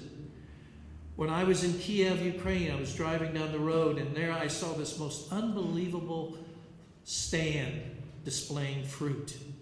It really looked like someone from a big advertising agency had come in and shown this lady how to lay out this fruit with the reds and the cauliflower and the greens and everything beautifully laid out.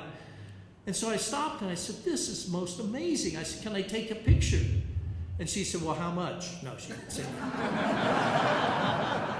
I did buy some vegetables. But anyway, so she knew that was in her. I never forget in Hungary. We lived in Hungary for a year under the Soviets in 1989. I started the International Management Center, which was the first center in the world to teach Western business techniques in Eastern and Central Europe. And we lived there with our family. And what was right next to the school? An ice cream shop.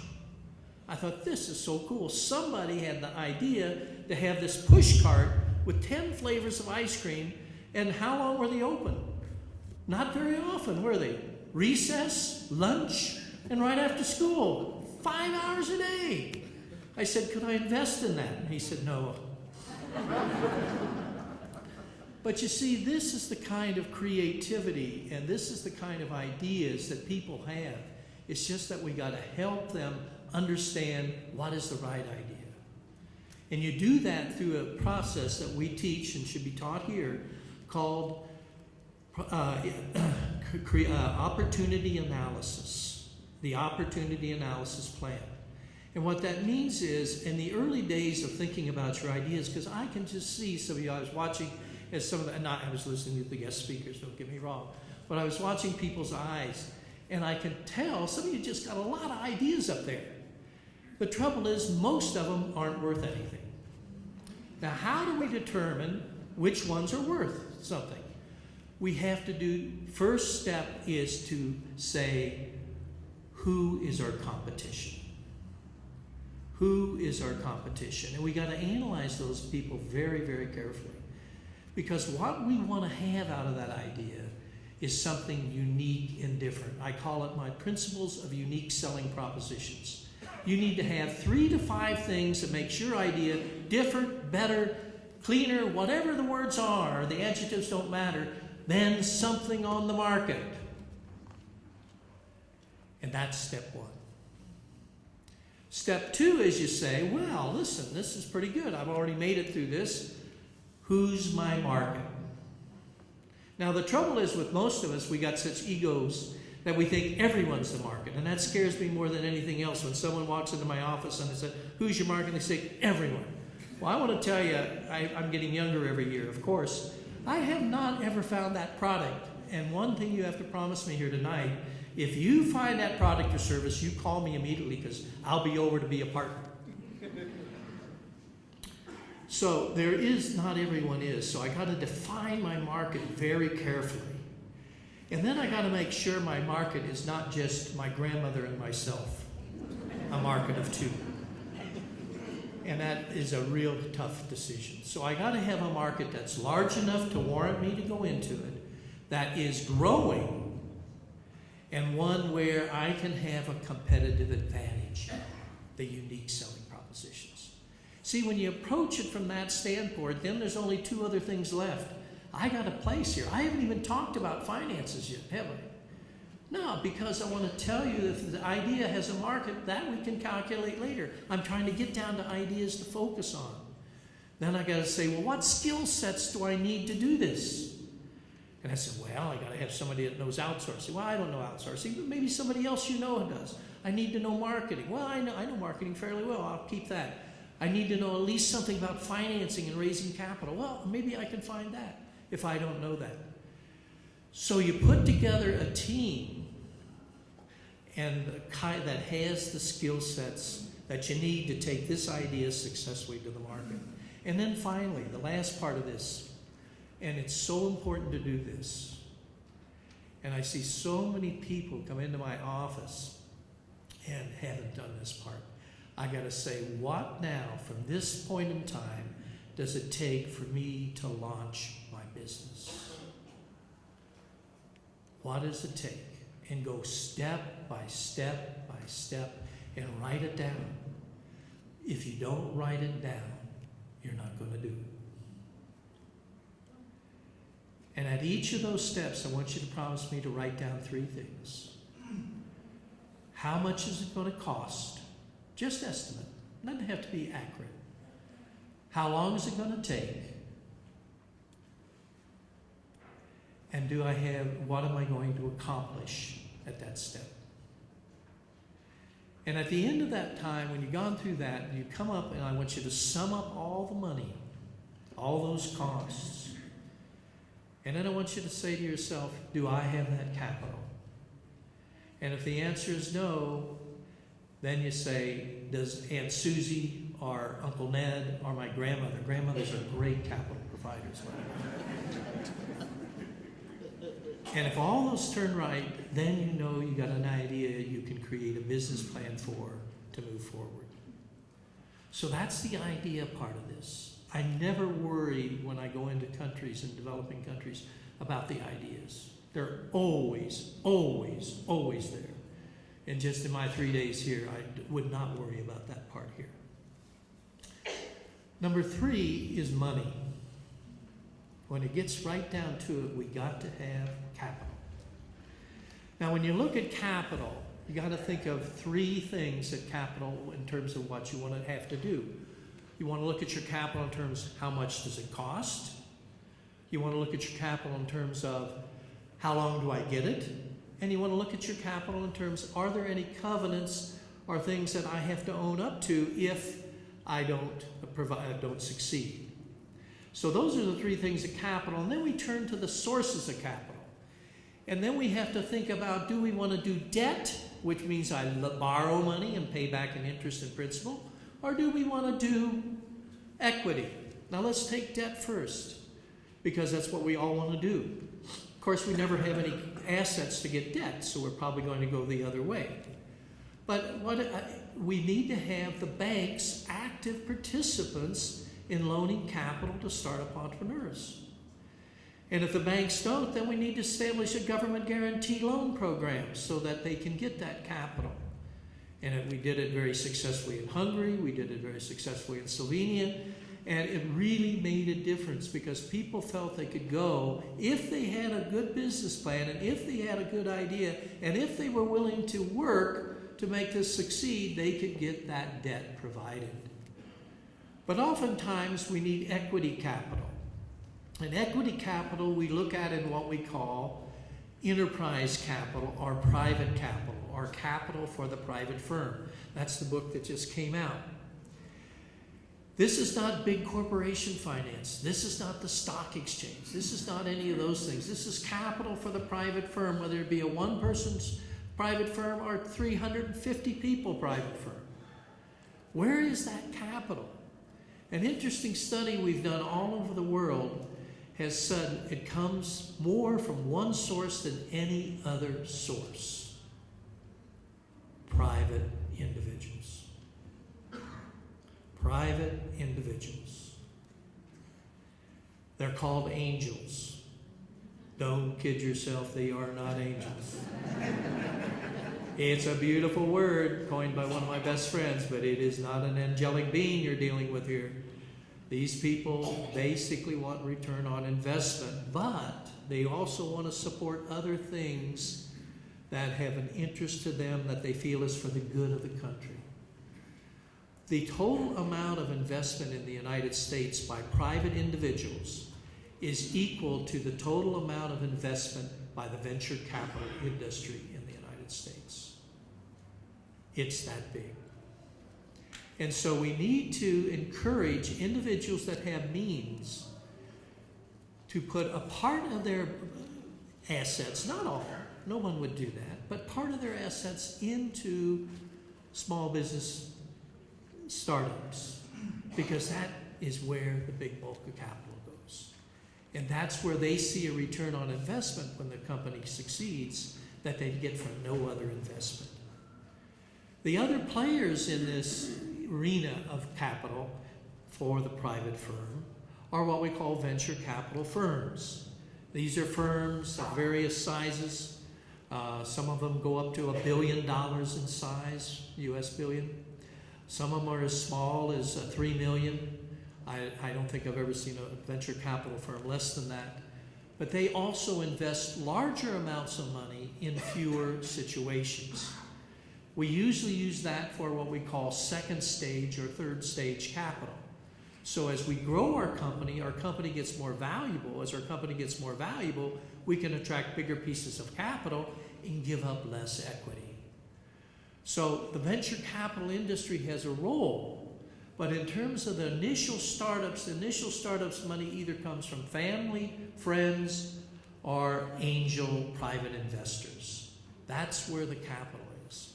And I want to tell you the real truth about the whatever economic development the United States has had, and wherever we stand in your eyes, what has caused that more than our entrepreneurship, more than our innovation, is the private investors investing in startups. So that's the finance part, the money part, and we have to have money. There's a rule that goes, if you do not have money, no ventures start. The final thing is the entrepreneur themselves. There's a lot of characteristics that you see embodied right here in the stage. One is they're very, very, very passionate. Sometimes that passion leads to problems. As I said, they think everyone is their market. But they have a passion and a love for the idea. We did a study of entrepreneurs all over the world, obviously, I'm sorry, we didn't include South Africa, so in many parts of the world. And we asked entrepreneurs, why did you start your venture? It was interesting. Number one, the reason for starting the venture was obviously what? To make money. And that is a drive that entrepreneurs have. Remember, to make money, to give back. Number two, hands down, was passion. Passion. So they really are passionate about the idea. And number three is they really want to create employment. They really do. So all over the world, it was the same thing. Money, passion, jobs. And I thought, wow, this is cross-country. This is Russia. This is Germany. This is Ireland. This is the United States. This is Hungary. This is China. The same. And so that passion is a part of this. Number two is persistence. Persistence. Because as was indicated in the life of the good doctor here, you have to persist. Nothing looks good sometime in a company creation. And everything you think won't happen will. It's going to take you more time than you think. It's going to take you more money than you think. And then every employee you think you can count on, you can't. It just happens. I don't know why, but it happens. And I don't have any secrets to minimize that because it happens to me too.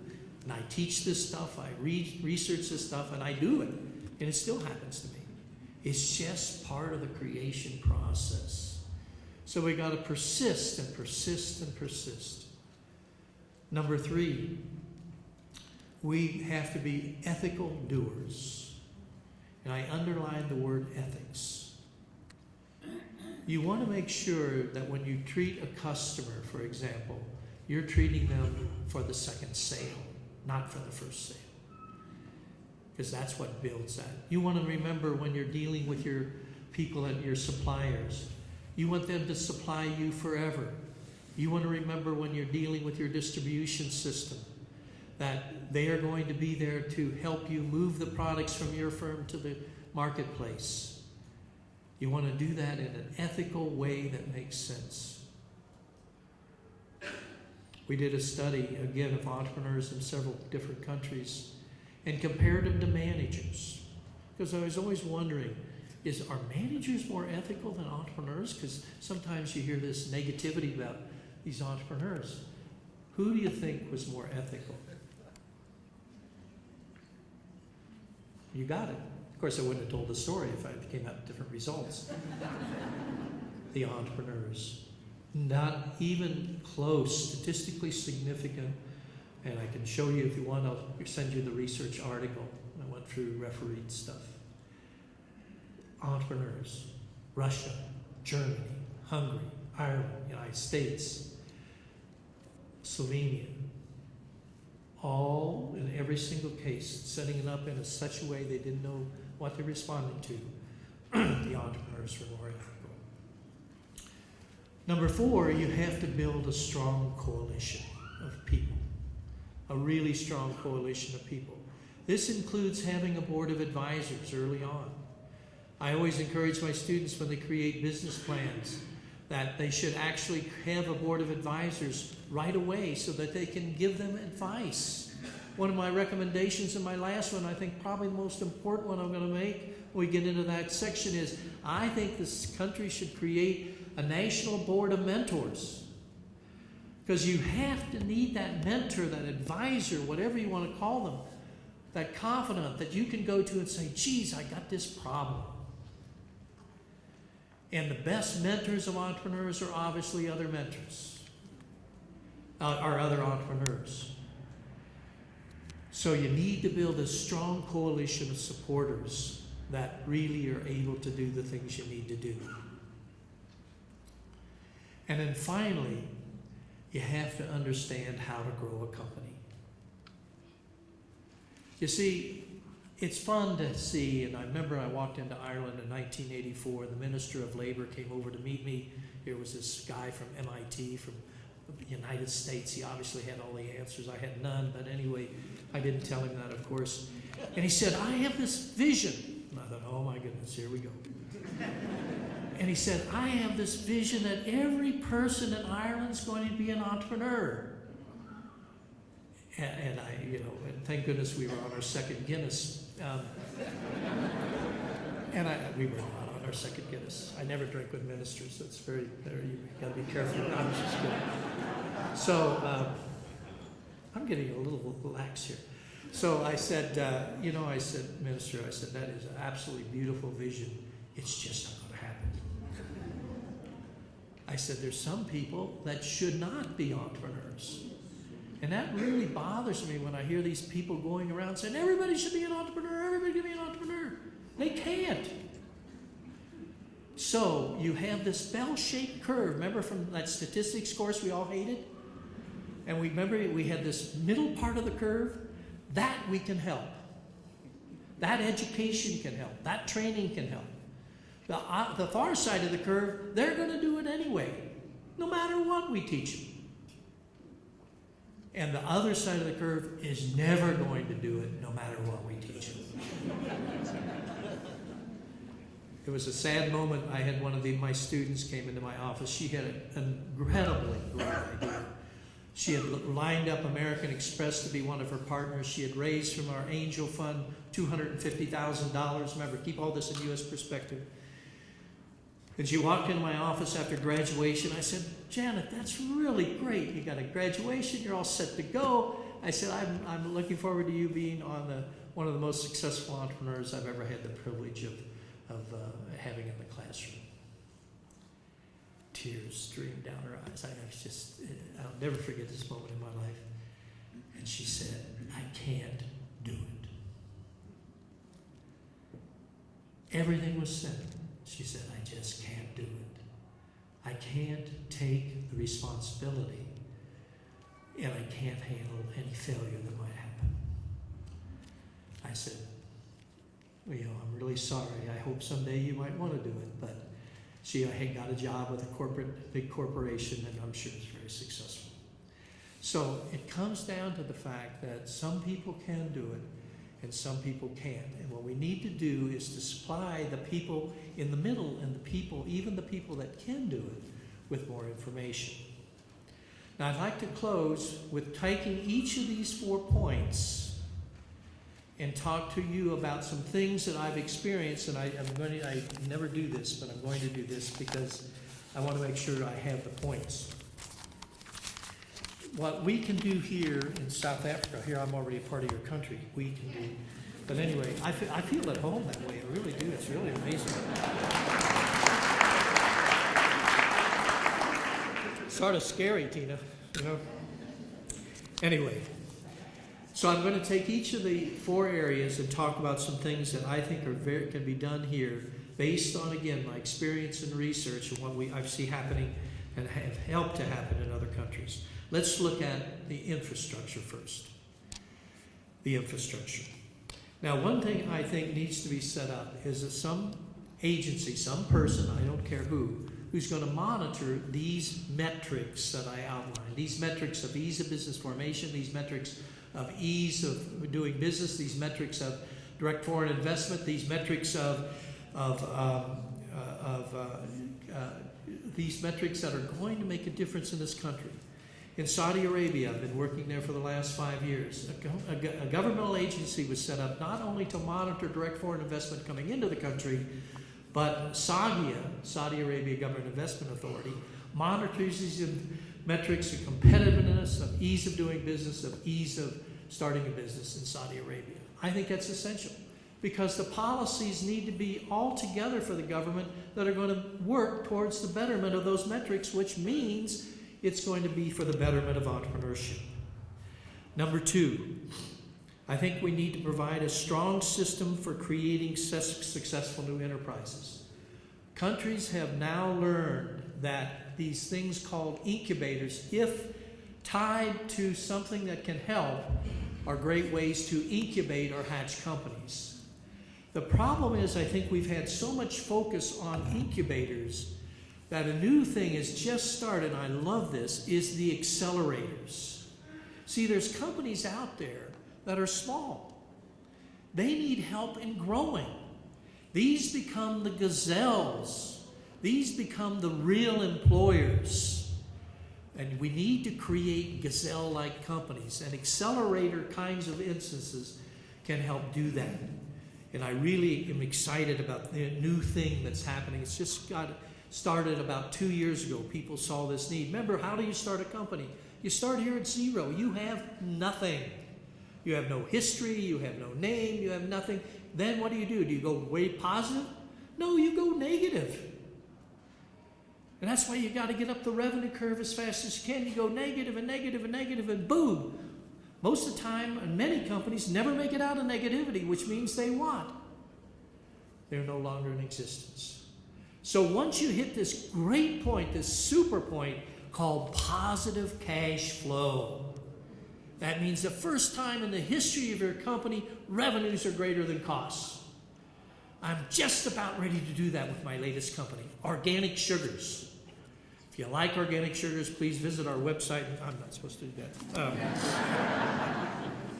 Anyway, so positive cash flow. Then what do? We've been a one-person operation. Then we need to grow our companies, turn a profit, and then we accelerate. And most companies people don't know how to grow their company because it's a different mindset than it was from start to positive cash flow. So we need to have that kind of help. Number 3, I think we need to establish an overall pro-entrepreneurship, pro-venture creation atmosphere, which is done by some of these actions, which is done by media releases, which is done by people knowing that the government is behind this entrepreneurship concept. And we can't forget the rural entrepreneurs. And they're going to need different training and different things than the ones that live in the city. And we have to remember those as well. I think we might want to, if we think about that we want to go global and be a global player with our smaller companies. Oftentimes smaller companies have it easier to do business in other countries because they can partner with entrepreneurs in those countries. And entrepreneurs, it's just like a reunion when you find an entrepreneur in another country. You just feel good and they like you and you like them. I don't know what's there in that chemistry. But I'd love to be able to sell it because that would be very good. But we need to be able to help these small companies export. And whether we set up an export trading company like we did in Ireland in 1984, or whatever we do, that needs to happen. And help small companies, SMEs, and all sizes and entrepreneurs develop partners in other countries. I'll never forget I was in QUT, Queensland University of Technology, which is in Brisbane, as a visiting professor, and I got this phone call, and it was a man and a family who ran a snack food company. It was the largest snack food company in Australia with significant sales, privately held, etc. And he said, you know, I heard you're in the country and I'd like to have lunch with you. I said, well, free lunch, why not? So I said, sure, I'm open to stay. You know how professors are, we're always after a free lunch. And so he said, well, I'll meet you at this. And we had a wonderful lunch. I thought we were going to talk business or he's going to ask my advice. I was all set. We talked about kangaroos. We talked about nothing about business. I thought, whoa, they're strange down here in Australia. So about a week later, I get a call, and he said, would you like to have dinner with my family? I thought, well, no, first step two. He said, would you like to play golf? Well, I love golf. Well, yeah, I'd like to play golf. He said, well, come play golf. So we played golf, and he brought along his two brothers. I said, wow, this is sort of interesting. And we switched carts in the middle of the 9 holes. We didn't know anything about golf, so I was with one brother half of the golf game, one brother the next half of the game, and then we drank some Aussie beer. Not a thing mentioned about business. I said, you know, there's something wrong down here. Maybe we're down under too far or something's wrong here. You know? So he then invited me to meet the family. And that, of course, that's just like, you know, when you're dating and you have to go meet the family. And so it was a right nice spread, and the family was all there and everything else, and not a word of business was talked about. And you know what he was doing? Yeah, we all know what he was doing. I wasn't smart enough to know what he was doing. I was enjoying lunch, dinner, and golf, and Aussie beers. He wanted to know he could trust me. He wanted to know me. And after that, I guess I passed the screen. But anyway, he asked me to help him set up a distribution system in the United States. So it was a very wonderful experience, and we had a great company moving that Austrian company into the United States. So that's enough about the infrastructure. Let's talk about the idea. And in creating the idea and creativity, one of the things we want to remember is we want to publicize the success of our creativity. We did this in Kiev, in Ukraine. I said, you know, how many people in the country know how many good people we have that have really innovative, neat ideas? They said, none, probably. So we created a museum of creative ideas. The top 10 best new ideas of the year were put into that museum. And then I got all the publicity around that you want. Hungary went even one step further when I was working there in 1989. They decided that we not only should make sure people really know how creative our people are and celebrate with them, but we should have a television show.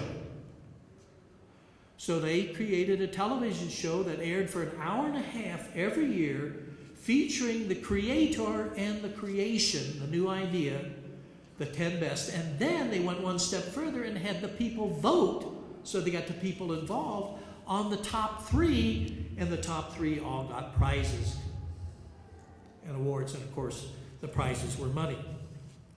So it really is important to have people encouraged to be creative, to think outside the box, to come up with new ideas. Number 2, for the idea part of this, I think we need to establish some kind of grant program to help people, particularly with those ideas that need a little more development, that they can go to get a grant. I've seen this work so many times. It's a modification of probably only one of the few government programs I'm really behind in the United States, and that is our SBIR program. This is the smartest program ever devised by government. And what they do is it's called Small Business Innovation Research Act. If you go push US Gov, push that, you'll see all the things. It's very, very intricate, very involved, way too involved for me. But what they do is in certain sectors that has been determined to be the technology essence of the country, that has a strong possibility of growing, that you can have a real strong industry base in that, they grant awards for that inventor to not only develop the idea, but then the market plan to take it to the market. And so I think with that, one needs to understand, what do we have here? South Africa? What's our technological expertise? Where are the courses in entrepreneurship? Where are the training programs?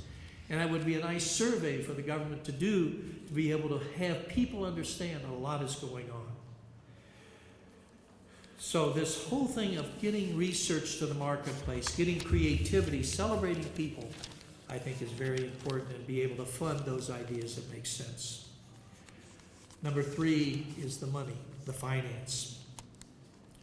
I think there's one thing I really hope you establish. I really, really believe in this. I've been working for 4 years to get this established in Slovenia. I may be able to have successfully done this come March when I go there, is what I call a joint private sector government fund to fund startup ventures. And I want the government to give a tax incentive to the private wealthier individuals to contribute to this fund, and then I want to match it dollar for dollar, and then they have a outside the government decision group, a private sector decision group that makes the decisions to fund this venture. I think that would have so much impact in South Africa. I know it would have so much impact in Slovenia. Number 2, one of the newest things that's happened in the venture capital industry, and I don't understand, of course we academics are always the slowest to move, is what we call a university venture fund. University venture fund. And what universities have done is set up funds of money to fund their students, their faculty, their alumni, and their staff on ideas that make sense. Because as you look at a university, besides government money, besides some grants, besides some tuition, where's the money come from? Why not invest in your own technology, in your own people? I've set up 2 of these at 2 universities. Case Western Reserve University, we called it Jumpstart. It returned to our investors 26.5%. I started one at another little university I was a part of, University of Tulsa, which you've never heard of. That returned 18.7%. This is something that has a return on an investment and yet creates companies in the university. If you want to see the best 2 ever, go to the Stanford Research Venture Fund. Google it. Unbelievable what that has done. That has absolutely transformed and made Silicon Valley. And if you want to see the second best one, which hurts me because I was a professor there, go to the MIT Research Fund. We're really better, we're just smaller. Small is beautiful. Number 3, I think we need to make sure we can provide small and medium-sized enterprises and entrepreneurs grants, if you need to, for employment, for locating in areas that may not be most desirable, for selling internationally, whatever we need to do to stimulate that. And the grants don't have to be large. You know, we've learned a lot from this, called the smaller loans. Most of those are all paid back, so we can do a lot with very little money. Number 4, I think we need to make sure that entrepreneurs, regardless of race, can access banks and banks' loans, like we talked about. And if they can't get the money, then we should do some kind of guaranteed loan program to help them get started. And number 5, I think we need to establish here, probably the first ever in a developing economy, an angel network. Every country, everywhere in the world has people of means, people of wealth. And I think that bringing those people together so many times a year to fund startup ventures is just very important. When I went to Thunderbird 9 years ago, I established a group called Thunderbird Angel Networks. If you go up on our website, you'll see it, tan. And most of these angels are not Thunderbird alumni. They're just wealthier individuals in the Phoenix, Arizona area. We meet 5 times a year. We meet from 5 o'clock at night to 9 o'clock at night. We have an opening educational ceremony. An educational piece of 20 minutes from some professor or some other person that's learned that has a topic they want to know about. We then have a quick bite to eat. Then we have 4 companies that present to us in 12 minutes. And that's what most angel groups, 12-minute presentation, 10-minute answer, and then we tie into the university by having a group of student teams do the first due diligence presentation after they get done. So the students learn about valuation and due diligence as well. The last meeting, they're meeting this Thursday, which will not be there. The last Thursday we met, which was 2 months ago, we had 76 companies apply. We screened it down to 10. Of the 10, we screened that down to 4, and of the 4 that presented, I'm sure 2 of them are going to get funded.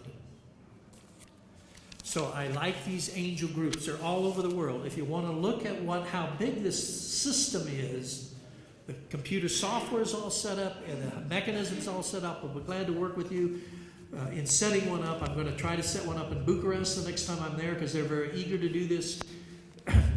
Go to kaufmanfoundation.org and they have a list of every single angel network in the world. Obviously, most are in the United States. Germany has them, Ireland has them, Austria has them, China has them, and hopefully I'll soon see South Africa on that list.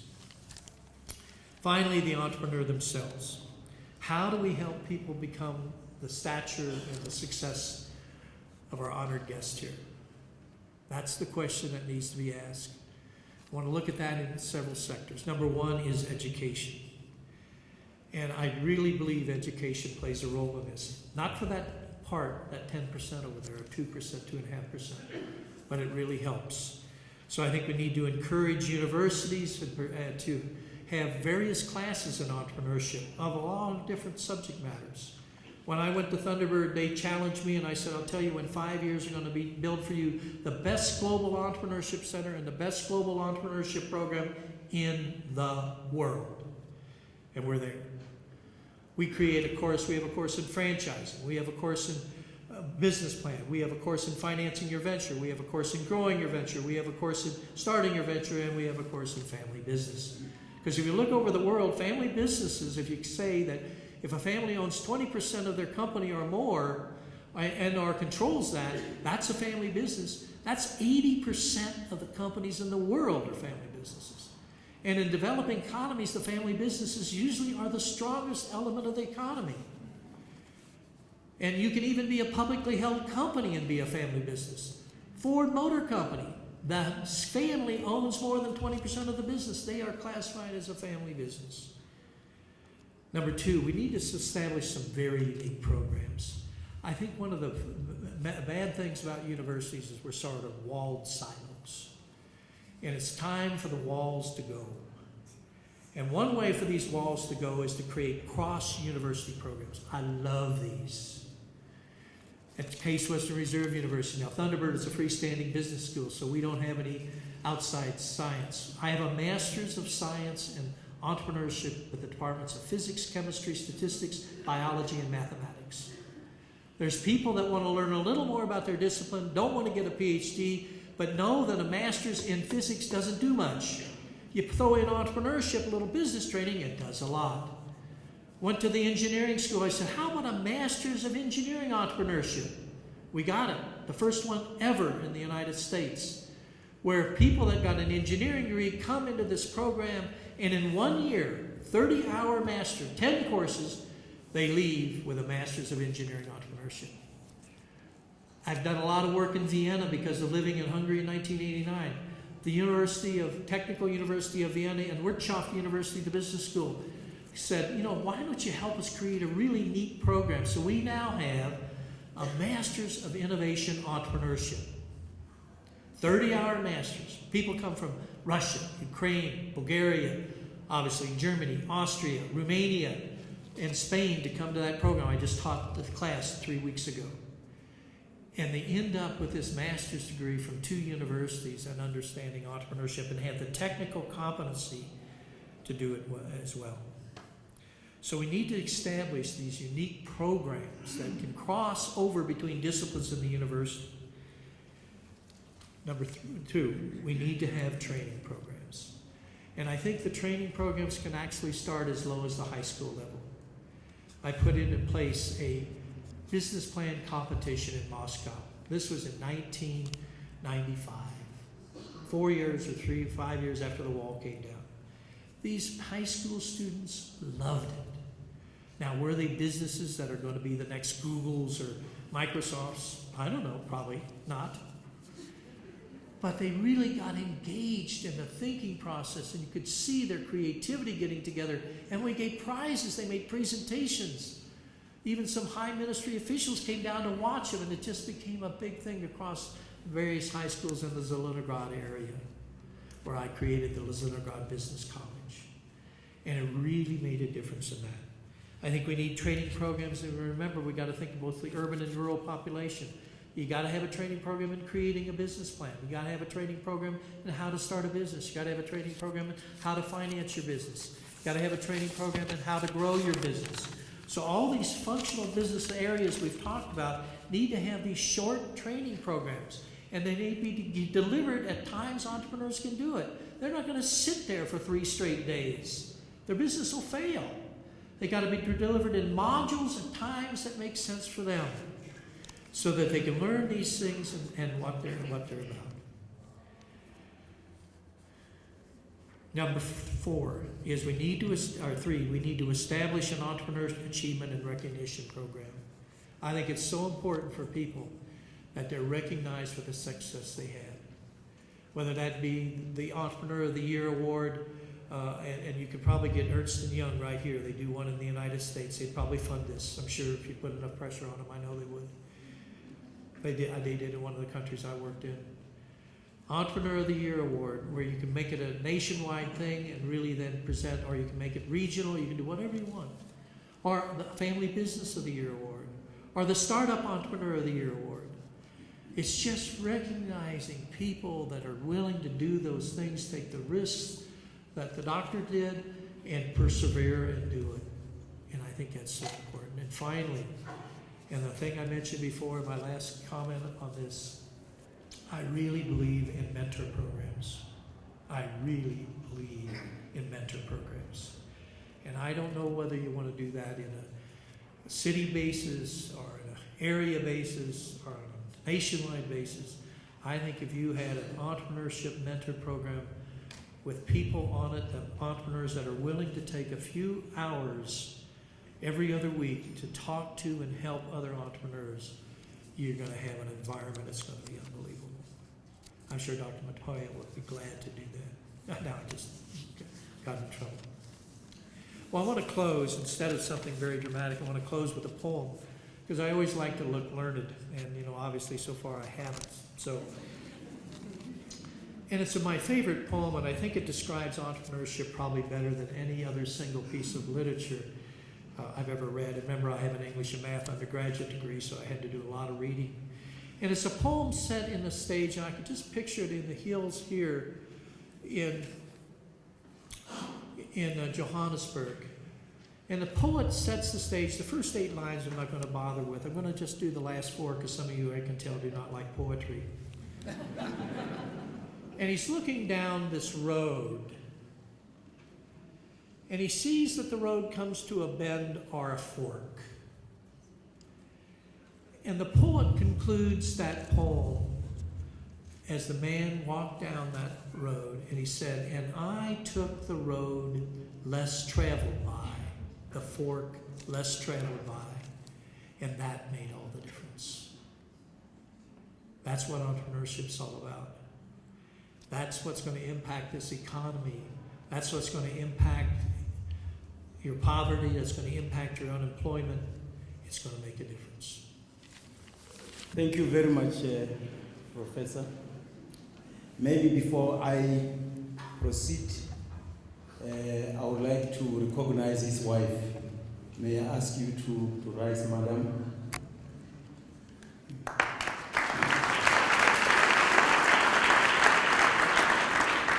And Lawrence Mavunda, I don't know why I missed you. Can you rise? And I saw Mr. Maisela Litepe. I don't know whether it's him or what. Somebody in the corner. Is he there? Ladies and gentlemen, I think the man matched the words. He matched the occasion, and would like to thank you. When he was talking, you actually reminded most of members of who were sitting here of their various experiences. I remember when I started, I used to carry sticks Morewa's bag. I was a small Pikanin walking with sticks. And he used to play horses. And one day he won 50,000 rand. I approached him and said, I've got an offer to buy a service station. Can we use this 50,000 rand? Sticks said, no, I said, Sticks, let's start. I've got an opportunity. I took him to the rental people. They were so happy to see Sticks, and they prepared the agreements. That same week, the Big Daddy Sillo, the former owner of Moroka Solomons, passed away. So Sticks said, George, they want us on Sunday. I'll start going to the funeral. Then 12 o'clock, they want to meet us at 4 o'clock. I'll pick you up. I waited for him at Funda Center. Sticks will arrive. 6 o'clock, Sticks never arrived. Then I went to Rantol in Karankua on my own, and I said, guys, I'm no longer sure whether my partner is still part of this partnership, but we have to do something to be introduced into business. Something was worked out. I came back. I was at Funda Center reading. Sticks knocked at the window. He said, George, are you back? How did it go? I showed him the letter. He said, if this garage was working, why would they sell it? I'm not going to get into this. And he threw the letter away. I picked it up. And that's how I started on my own. Then Sticks came back. He said, man, I see you're working. Can I come in? I said, I wanted you when I was bleeding. No, you can't come in. But I worked something with Engine. He ended up running a service station. Sticks used to have a silver-plated gun, very beautiful gun. One day he went to bank money at Standard Bank at Dube. Suddenly some men just jumped. When he stopped, there were men who were pretending like they were working in blue overalls. Those were the people who robbed him. They took the money and he was so angry they took the gun. He went straight to Parktown at Engine. He was so angry, he was saying, come and fetch your garage! Come and fetch your garage! And he closed the garage. That's how he left that garage in Soweto. But these are some of the challenges, Professor, that we come across. People who sit here when you talk about the banks, there is a clear non-alignment of our banks in South Africa with the national objectives. We operate on the basis of mistrust, and that is what is delaying progress. I'm not saying every person who goes to the bank may be an honest person, but the mistrust overshroud some of the good intentions that people have. People who sit here have got various experiences, but what we want to do is to align. We are listening to the lecture at the time when we are talking about questioning some of our policies, saying how dare can our government, after so many years of oppression of small businesses, just open the township for big business to come in, to nullify and annul the struggles of the small business people. We see that in evidence. It is our responsibility to bring that to the attention of our government. We should have been given an opportunity in the township to breathe, or the entry of the big guys should have been in an organized fashion. To say, if you are coming in to put here, the small businesses around should be made part of the ownership or have shares in your business. This is what is expected. But you don't know, it's a question of the chicken and the hen, whether the fault is with us that we did not say to the government, do that. But it was never done. You see now, if you go to rural areas, our traders, African traders, are on the run. you find Pakistanians dominating the market. I was talking to an Indian friend at Lutrihad. He said to me, George, when the African traders ran away, they ran side by side with their Indian friends. Those that you see are Pakistanians. They've occupied the shop. The problem is that when they take over, they don't employ the locals. They come with a full package. Then you look at the Department of Trade and Industry to say, are they aware of this type of grassroots problems? Those are the challenges. But out of the lecture, each one of us here has got something to take home. An inaugural lecture does not require any question time. What we require is to take what he has said and instigate the debate in the country. The Premier is on a mission to revive the township economies. The elements of the speech can be combined to give us a base of how best can we rectify and make our people to be job creators rather than them becoming perpetual consumers of services.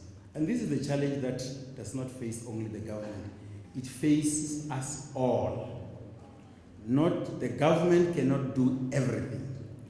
Entrepreneurs should join hands where possible with the government, or on their own. They should do things that can improve the quality of our people.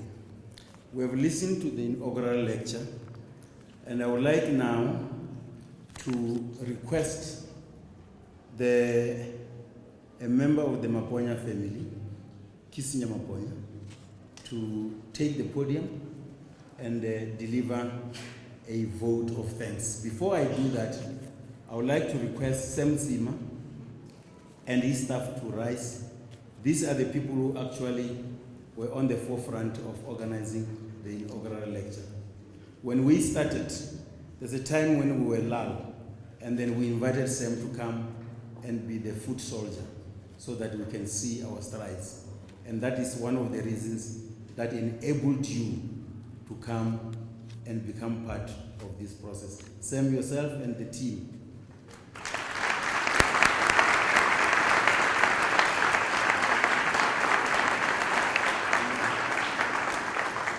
We really appreciate, Sam, your leadership, and we hope we continue doing this until we reach our goals. May I call upon Mr. Maponya to come and say a word of thanks. Good evening, ladies and gentlemen. This was an amazing evening. I observed you, when you arrived, sharing thoughts with each other, and I could see happy faces, people that were really looking forward to this inaugural lecture. In fact, tonight is a historic night where all of us will never forget what we are planting here, this evening, the inaugural Dr. Richard Maponya annual lecture. On his behalf, I would like to acknowledge the following people. The Minister of International Relations, Maite Nkwana-Mashamani, in absentia. Whenever we invite her to family occasions, she always graces us with her presence. And, she said amazing things about Dr. Richard Maponya, and we really appreciate her for that. And the fact that she's also, understand the role that he has played in society, it's amazing. In absentia, we thank her for that. Premier David Makura, thank you very much, sir, for coming here tonight. You really challenged us, I think, on this whole concept of a township strategy.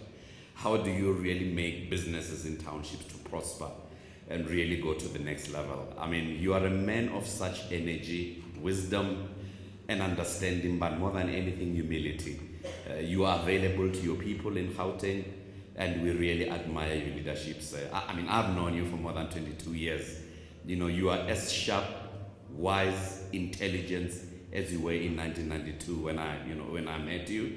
Today, you really inspired us a lot. Thank you, sir. To the leadership of a round of applause for that. To the leadership of the University of Johannesburg, Professor Rensberg, Professor Marwala, Professor Van Lille, and all the academics that are here tonight. Thank you very much for really, being available to the Dr. Richard Maponya Institute. I would like to make a controversial statement about Professor Rensburg by saying I think he's the best Vice Chancellor in South Africa, and I'll tell you why. And I'll tell you why. Look at some of the things that he has done since he took over the University of Johannesburg as the Vice Chancellor. The research that his academics are involved in. If you look at UJ, it's one of the universities that in terms of releasing papers, it's up there. He has done amazing things. But investing hundreds of millions in a Soweto campus, in a township, and say, this is where I'm going to invest my resources, and I'll send the best academic to go and develop, ordinary people. So we appreciate you for that. And I think one of the reasons he's doing it is because of his, his rise to prominence. He started as an activist. So the activism in him has not died, even though he has achieved greatness in the academic world. And thank you very much, sir. Professor Van Lille, when you, as the Dean of the Faculty of Management Science, decided to confer honorary doctorate on Dr. Maponya, I can tell you that he really loved you or liked you the first time he met you. You were so kind. You make him feel comfortable the evening when you invited us on campus for him to get his doctorate. And I can tell you are part of the Maponya family. Thank you very much, sir, even for a wonderful speech earlier on.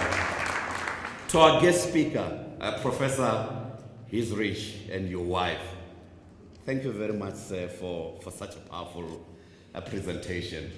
I was watching the premiere when you were talking about infrastructure, and I could see him looking at you and getting excited by the things that you were saying tonight. And the fact, excuse me, let me open for Dr. Maponya. Some of you don't know him. This is the gentleman. Let's give him a round of applause.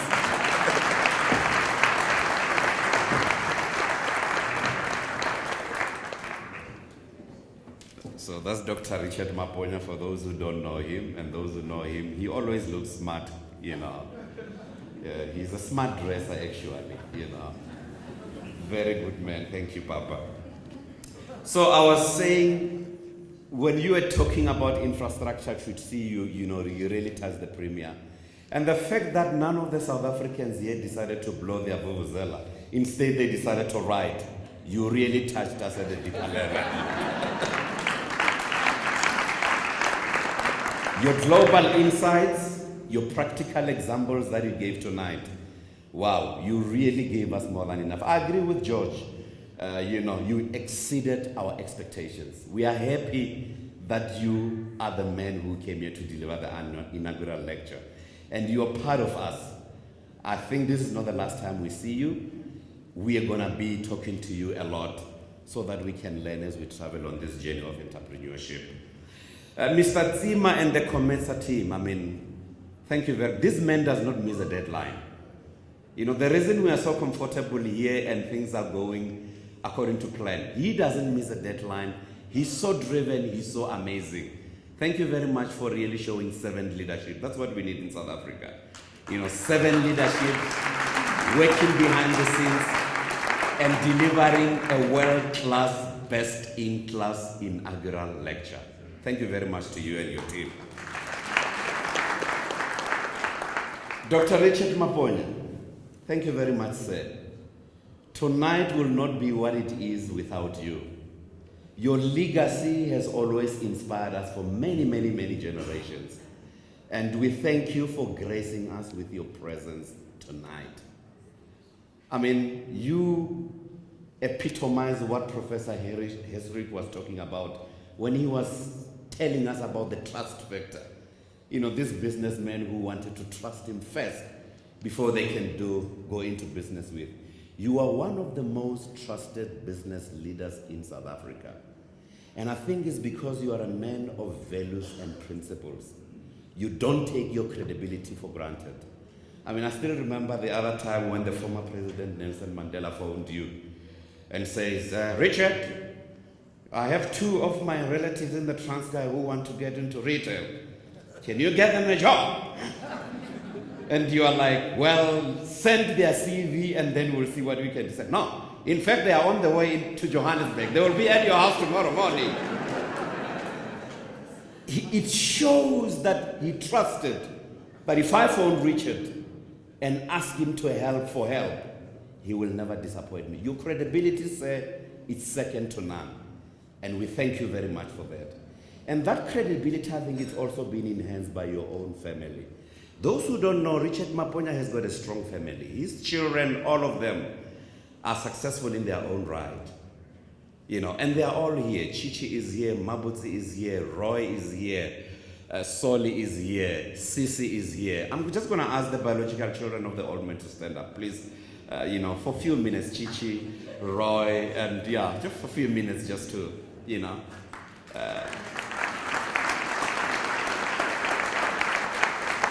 And their wives may join them as well, those who came with I see Soli's wife there. Thank you very much. You may sit down. This family inspires the old man that even in his late 80s, he's still soldiering on. And I also see the extended family here, Mr. Abner Maponya, Mr. Enoch Maponya, Mr.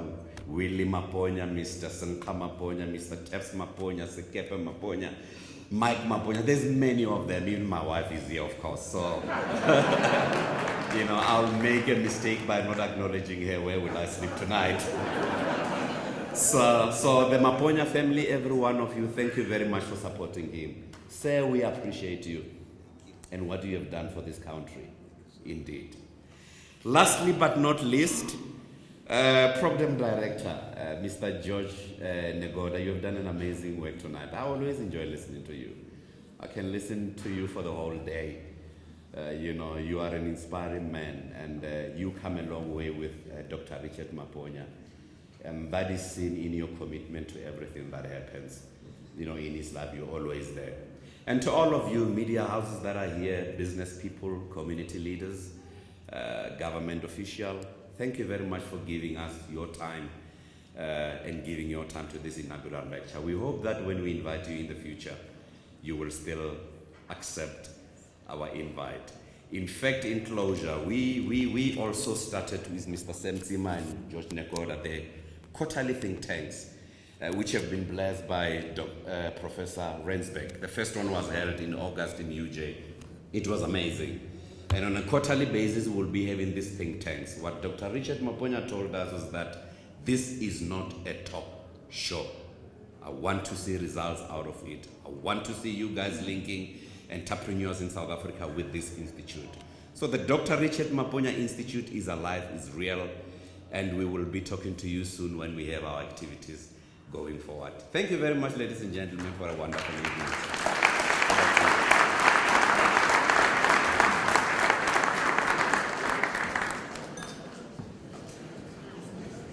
I don't know whether I should call upon Professor Rensbeck, as he always does at graduation ceremony, to dissolve this. Dissolve it. No, I think everyone has really had a fantastic evening, and I'm not going to spoil it. So I just also want to say, I think we've got a lot of homework, Professor Hisrich. I know that the one thing we're going to have to do immediately, apart now from you as entrepreneurs or as leaders, I think that the Institute, together with UJ, together with COMETSA, we have to sit down before we even approach the Premier or ministers, just to review those recommendations and do a check, just do the checklist. Where are we in respect of that checklist before we engage again with, of course, with Professor Hisrich, but also with the Premier and with the ministers concerned. I think there's a lot of homework for us at individual level and at a collective level. At the institutional level, it's really been a great evening, certainly for me personally, I hope for you as well. So please enjoy the rest of the evening. Thank you very much.